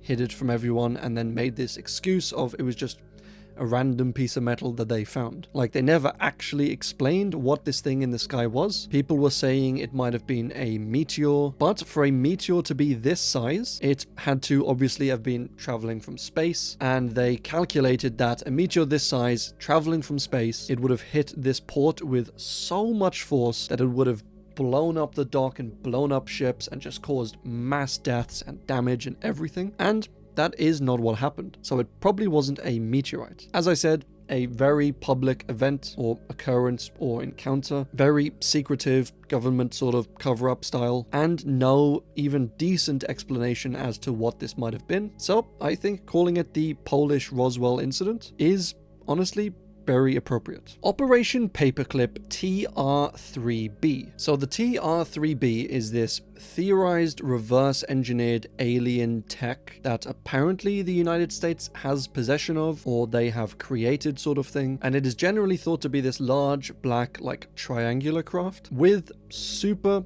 advanced technologies and, flying capabilities, stealth capabilities, all that good stuff. And this craft doesn't just fly, but it like floats along or glides along, as we explored earlier. So it definitely seems to have some type of advanced technology with it. That is if it actually exists, which a lot of people think it doesn't exist, but a lot of these theories about its existence comes from something called Operation Paperclip, which took place just after World War II. And this was after the defeat of the Germans in World War II, and after their defeat, the US brought 1,500 at least top scientists, top mechanics, top engineers over to the US to work on US technologies. So they took a bunch of the brain power, a bunch of the working power and ideas from the Germans after the war. And also it is thought that anything that the Germans were working on during World War II, the US eventually learnt about through their scientists. And that's when you get into the theories of the Germans developing something like this, advanced technologies, advanced crafts, advanced weapons like the Wunderwaffe sort of thing, either on their own or through extraterrestrial discoveries, and then the US taking this information, using it for themselves, and building the TR-3B. So it's something like a thing of legends, but it might possibly exist. The Ukraine UFO was a strange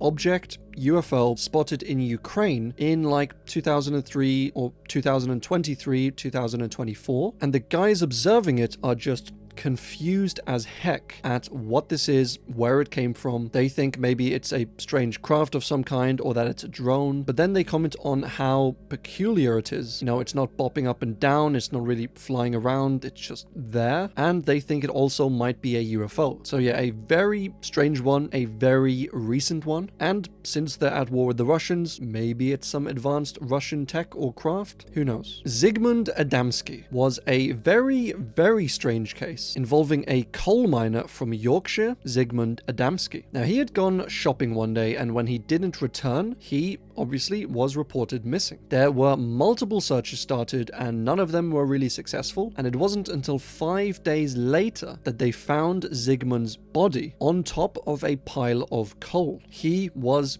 dead. He was 20 miles from his home, and he was wearing a suit, except he had no shirt, and his watch and his wallet were missing. They took the body in, they examined him, and there was no necessary cause of death found on him, but he did have these burns, these strange burns on like the back of his neck, on his shoulders, and there was this strange ointment seemingly applied to them, and they had no idea what the ointment was. They said that these burns might potentially have been like radiation burns. His facial hair had only grown 1 day's worth, even though he had been missing for 5 days, which that's a bit of a small detail, but it is important for some theories, because like if he's been missing for 5 days, you'd expect his beard to grow 5 days worth. So either he was shaving himself, either someone else shaved him for some reason, or there was some sort of time slip where he only existed for 1 day, but was found 5 days later. And the people who initially found him, as well as the people doing the investigation, all said that it looked like he had been scared to death, like quite literally. The look on his face was just sheer horror, sheer terror. And also where he was found was really strange. Like he was found in this coal yard on top of this pile of coal, and it's like, what did he take off his shirt, hide his wallet, hide his watch, and then run up to the top of this pile of coal and then just die on top of it? Like, that seems strange. Or did someone kill him somehow and then place his body on top of this pile of coal? Which also seems strange, because why wouldn't you just bury the body or hide it, or like any number of things besides putting it up there? And there was no real signs of another person being there, having climbed up this thing. It was just all kinds of strange. The other theory was that obviously he was abducted and he was taken around. Perhaps he got burns from the aliens, perhaps he got burns somehow other, and the aliens used this strange ointment to maybe try and heal the burns, and then either they killed him or he saw them and he scared himself to death, and then they were flying by and reverse abducted him, let's say, on top of this pile of coal. As I said, it's a very, very strange case. There's a bunch of theories for this one. None of them really seem to fit perfectly or are satisfactory, but it is a case that will stick in my mind for probably quite a long time. Aliens are long dead. So this is the theory that aliens did once exist. You know, either they were primitive beings, as we discussed earlier, or they were this super advanced, high-tech, spacefaring alien species. But for whatever reason, for one reason or another, they ended up getting wiped out and dying off. And it's always a possible answer, I think, to something like the Fermi paradox that says, you know, we should be seeing life kind of all over the universe, but why aren't we? And I think one reason for this, and one interesting kind of perspective or thing to think about, is firstly that planets and galaxies and stars and all that are like really, really far away, and the light we are seeing from these other planets is like a view into the past sort of thing, which is always kind of strange when you think about it. Like, if there were a planet that would somehow be able to view us, like say they had these, you know, telescopes, hyper powerful telescopes that could somehow see Earth, and if they were 100 million light years away, then they wouldn't be able to see humans. They would see the light that was coming off the Earth 100 million years ago, and at that time there was, you know, dinosaurs. So they would look out into space, they would look at our planet, and they wouldn't see humans, they wouldn't see modern technologies, they wouldn't see cars or rocket ships or anything like that. They would just see these primitive, basic lizards, these dinosaurs just walking around, and maybe they wouldn't even try to contact them. They would see them as like not even a threat. And so I think that is applicable for a lot of the planets that we look at. Like, we are looking out into space, and all of these planets that are really far away, we don't see any sign of life on them. But perhaps we are just looking into the planet's past, and right now, currently, those planets do have life. They do have maybe intelligent life. And yeah, that's always a strange thing to think about. But the other theory is that aliens developed on these planets long,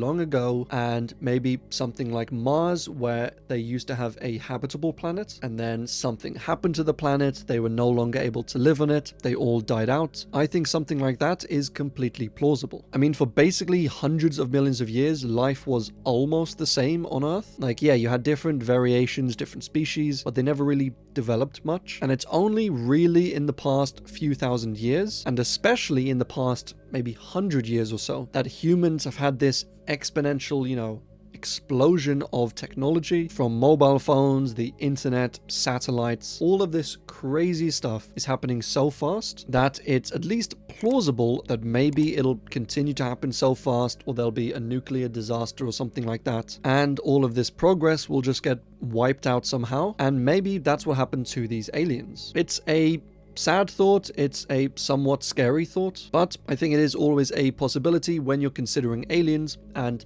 deep space and faraway planets, that sort of thing. Jesus UFO refers mostly to this painting, but also to a few other paintings and references in the Bible in Jesus's time surrounding Jesus and potential UFOs. I mean, look at some of these paintings. These are straight up UFOs. And I know most people do just consider these to be depictions of the divine being or depictions of the Lord coming down from heaven. I do understand that. But there are theories, there are people out there who believe that Jesus had contact with aliens, or that he himself was an alien, or the angels were aliens, or God was an alien, and these divine powers, this divine blessing, is actually just advanced alien tech. Not saying it's a necessarily strong theory, but here, we must cover all theories, and this is definitely one theory out there. The interdimensional UFO hypothesis. And this one, for me, is super fascinating and interesting to cover, as it imagines that aliens don't necessarily come from other planets, but rather from another dimension. And this explains a ton of things, which I will get into right here. So you might have all seen the representation, the drawing, the demonstration of a 2D world with like a 2D creature in it. Right, so I'll try and explain it very briefly. Imagine you have like a 2D world that's completely flat, and you have a person living on this flat world, and they are 2D as well. So their entire existence exists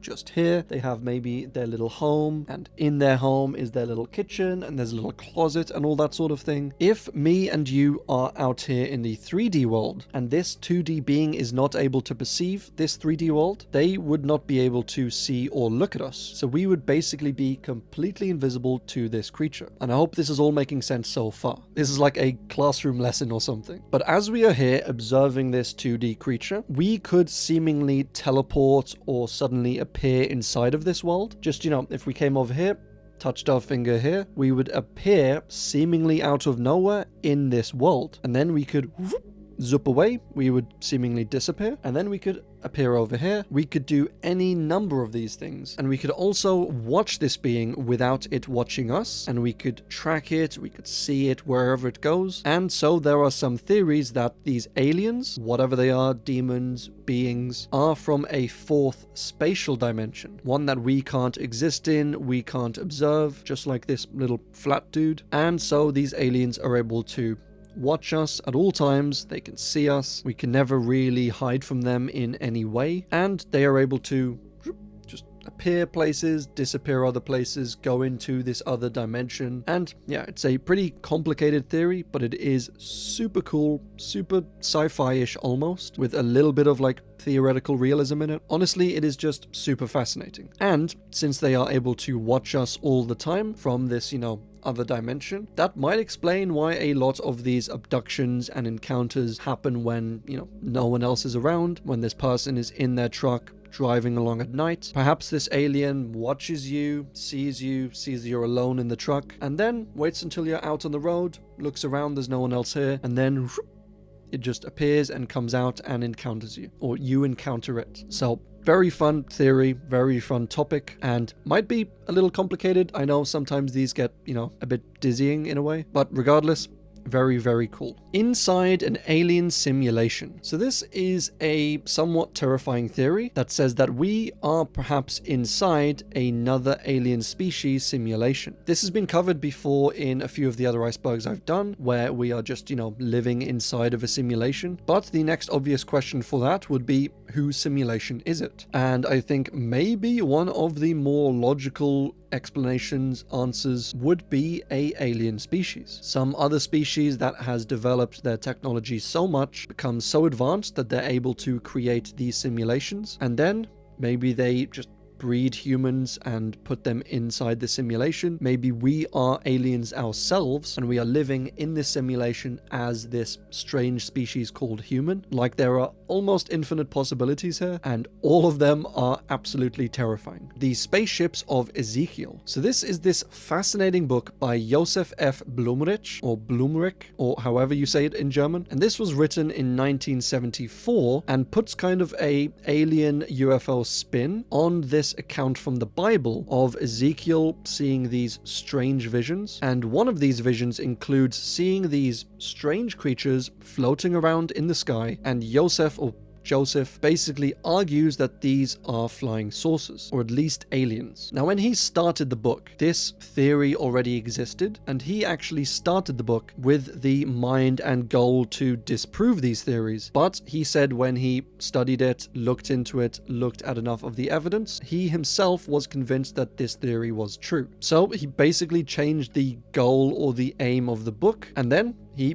finished writing it. And he said that he'd never felt so delighted, satisfied, and fascinated to have been proven wrong. In the book, he basically goes over the encounter that Ezekiel had, and he, as an engineer, tries to create and design some crafts, some technology that fit in with Ezekiel's description of what he was seeing. He saw these beings up in the sky with 4 different faces, and they had wings. And we've gone over the descriptions earlier in the iceberg, and there's also the description of a giant wheel within a wheel that moves in 4 different directions, which Blumrich actually designed and patented a design for, and he called this the Omni Wheel, which he thinks maybe the aliens might have used, but maybe it was an actual spaceship or shuttle or flying saucer or something, or maybe it was genuinely a vision of God, the divine grace, angels sort of thing, but it is quite an interesting account, and this book does kind of put a spin on it from an engineer's perspective. So yeah, very fun. Tier 6. Now in this tier, the deepest, darkest tier, we will mostly be getting into crazy theories. Now, some of these theories are so complex, they're a little confusing, they're very scary, and they are all absolutely awesome. So the first theory is the dark forest theory. So this theory suggests that aliens, species, intelligent species are all naturally very destructive. And so if you're an alien species, you might know how destructive you are, and so naturally you would assume other alien species are also that destructive. Like say an alien species did come down here en masse, something like a Mars attacks incident, where their entire species, say millions of aliens, all came down. You don't think maybe there would be a war there? Some guns going off, some alien ray guns or laser guns, rockets, missiles. Like we fight enough between our own race, between humans. Of course we would be fighting other aliens. So if we assume that, and we assume that other alien races are like super deadly or at least unpredictable and would very likely kill us, attack us, wipe us out, because space is so vast and you can't really defend yourself from everywhere, it makes sense that the best defense is just to remain silent. You know, it's like kind of being in the Hunger Games or being in the woods with loads of other people that want to kill you, and everyone has a flashlight to see where they're going, but obviously if you turn on the flashlight or start a fire or something, you've just given your position away to every other person in the forest. So what's the best way to survive? Well, it's just to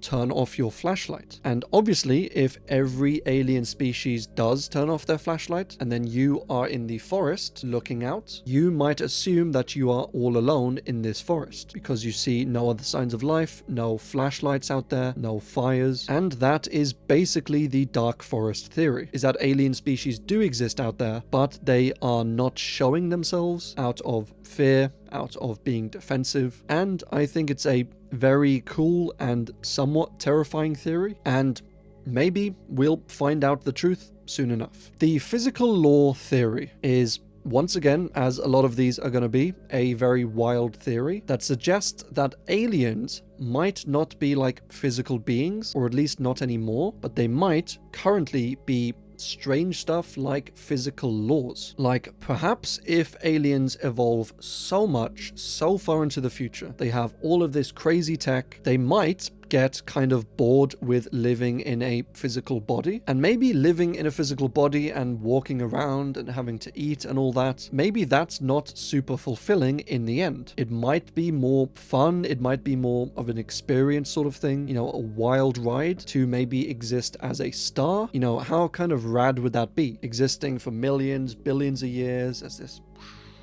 little hydrogen thingy, and then eventually exploding outwards and flying all across the world or the universe and the galaxies. Like, I can imagine that being pretty insane. Not for me, obviously, I kind of like being a human, but you can imagine some alien species doing something like that. And so there is the possibility that aliens might exist as stars, might exist as gas clouds or trees or rocks or like barren planet somewhere. Maybe that is the height of existence. There's also the theory that aliens might be something like dark matter, which is this strange matter which we can't really observe. We can only see it's there by the gravitational pull that it exerts. So it kind of does exist out there, but we just can't observe it. But it does affect gravity still, so it must exist. And it is responsible for roughly like 85% of the matter in the entire universe. So most of the matter by far in the universe is this dark matter. And there is a theory that perhaps aliens have, you know, turned themselves into dark matter, either accidentally, either on purpose, you know, maybe in an experiment to try and cross dimensions or something. They ended up warping large amounts of the universe into this other dimension that doesn't interact with the electromagnetic spectrum, which is why we can't see it. But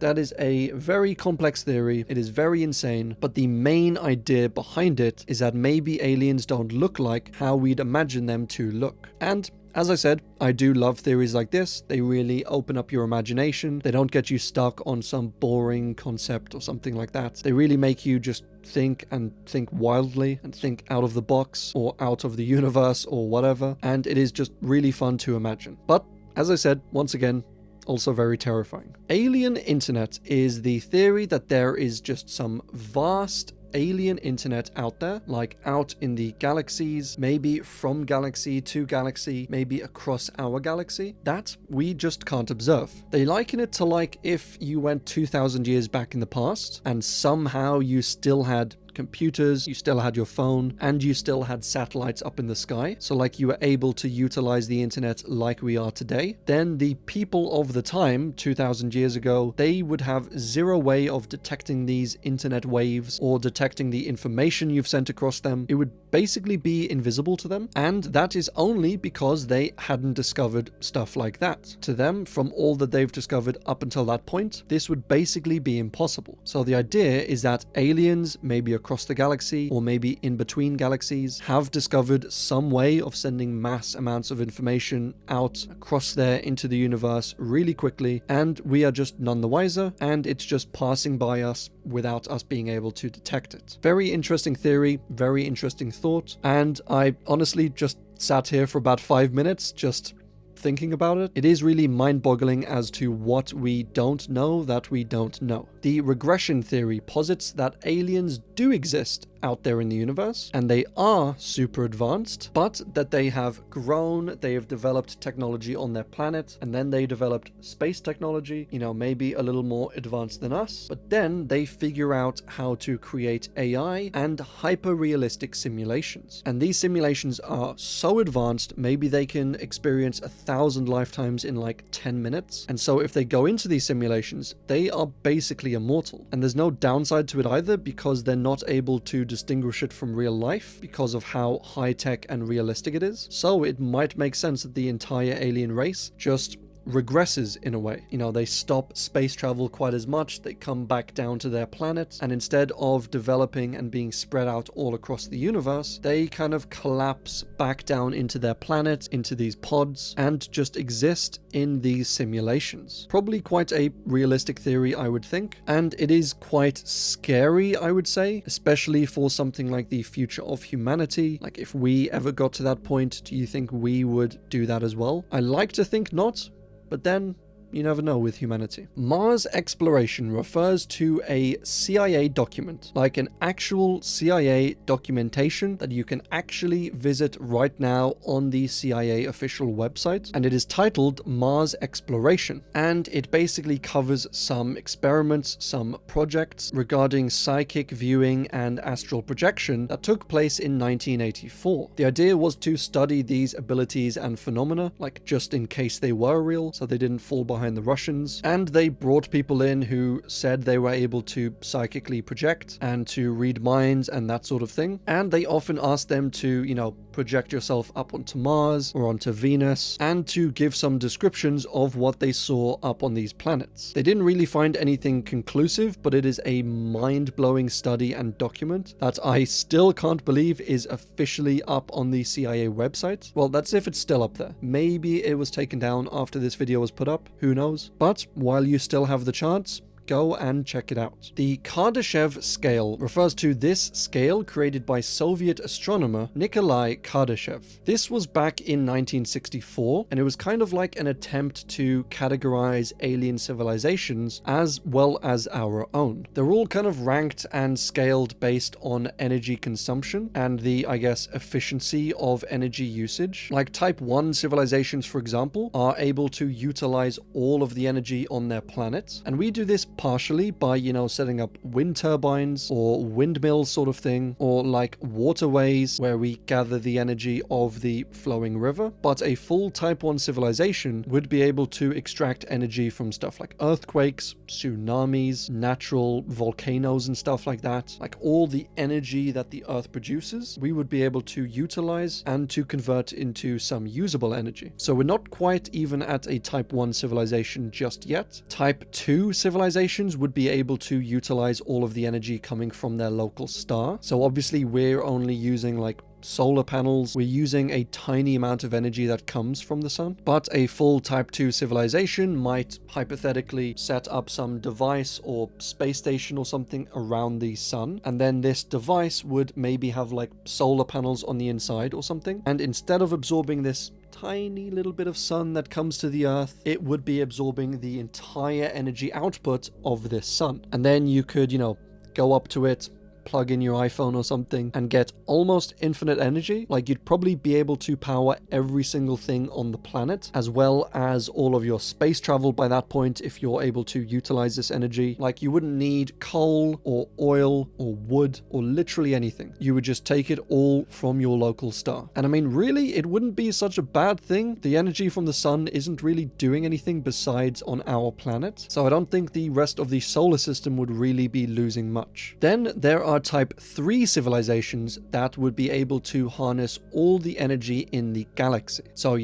every solar system, every star within the galaxy would have its energy kind of siphoned and directed and stored in some way for this civilization to use or distribute in any way they saw fit. Scientists estimate we are probably likely millions of years from being a type 3 civilization, probably at least thousands of years away from being a type 2 civilization of, building something around the sun sort of thing, and likely at least a few hundred years away from being even a type 1 civilization. A very cool concept, a spacey, science-y concept, and the idea of building a device around a black hole or something, or I especially like building something around a star and then charging everything that your civilization needs off this one star. I really like that concept. It's really cool, and potentially other alien species out there have done exactly this. Artificial alien theory. So we've covered the theory of these Graylians down here on Earth being potentially androids, say, so they were built by other aliens. But this theory is a little bit terrifying, and it kind of says that these aliens, wherever we encounter them, are not biological beings, but are actually robots. Not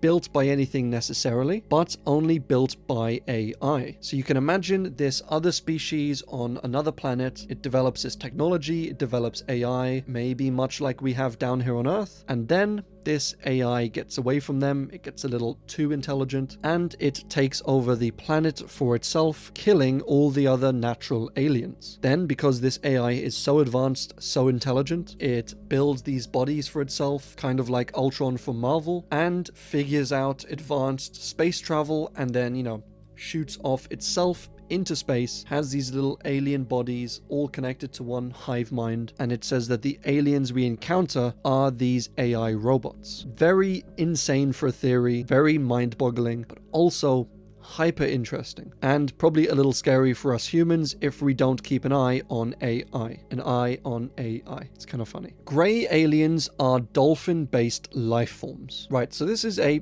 very strange theory. I don't know how realistic it is. It's probably not realistic at all, but it is very strange. So it basically says that these grey aliens, the ones that we always see, at least more recently, are actually descendants of basically dolphins. So, the skin is kind of similar. The skin is grey, they have black eyes, and they are very intelligent. So it says that somehow, perhaps, dolphins evolved into this hyper-intelligent species long ago, and then these aliens went to another planet, and by the time that they left for this planet, they had developed arms and legs and all that, but they were still dolphin-based, so they had the grey skin, the black eyes, and this is basically the theory. Yeah, these theories have gone from interesting to a little bit loopy. Sounds kind of like a fanfic sort of theory, but it is a theory and it does exist. The Blue Planet Project was an apparent leaked document or collection of documents that was kept top secret by the government until it was leaked in the 1990s by an anonymous source. It contains full lists of alien languages, alien species, alien technology and crafts, and it has a bunch of evidence of alien encounters all in this one giant collection. Some people think it's a clear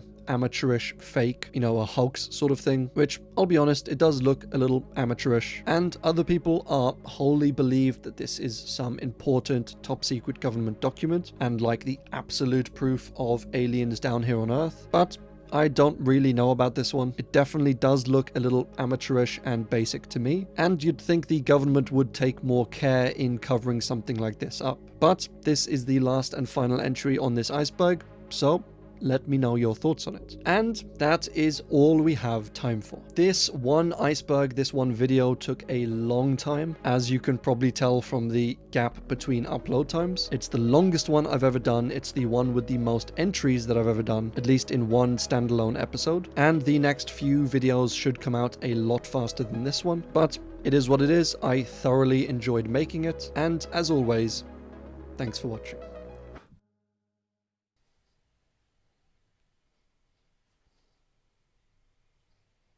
Alien dance, everyone's doing the alien dance.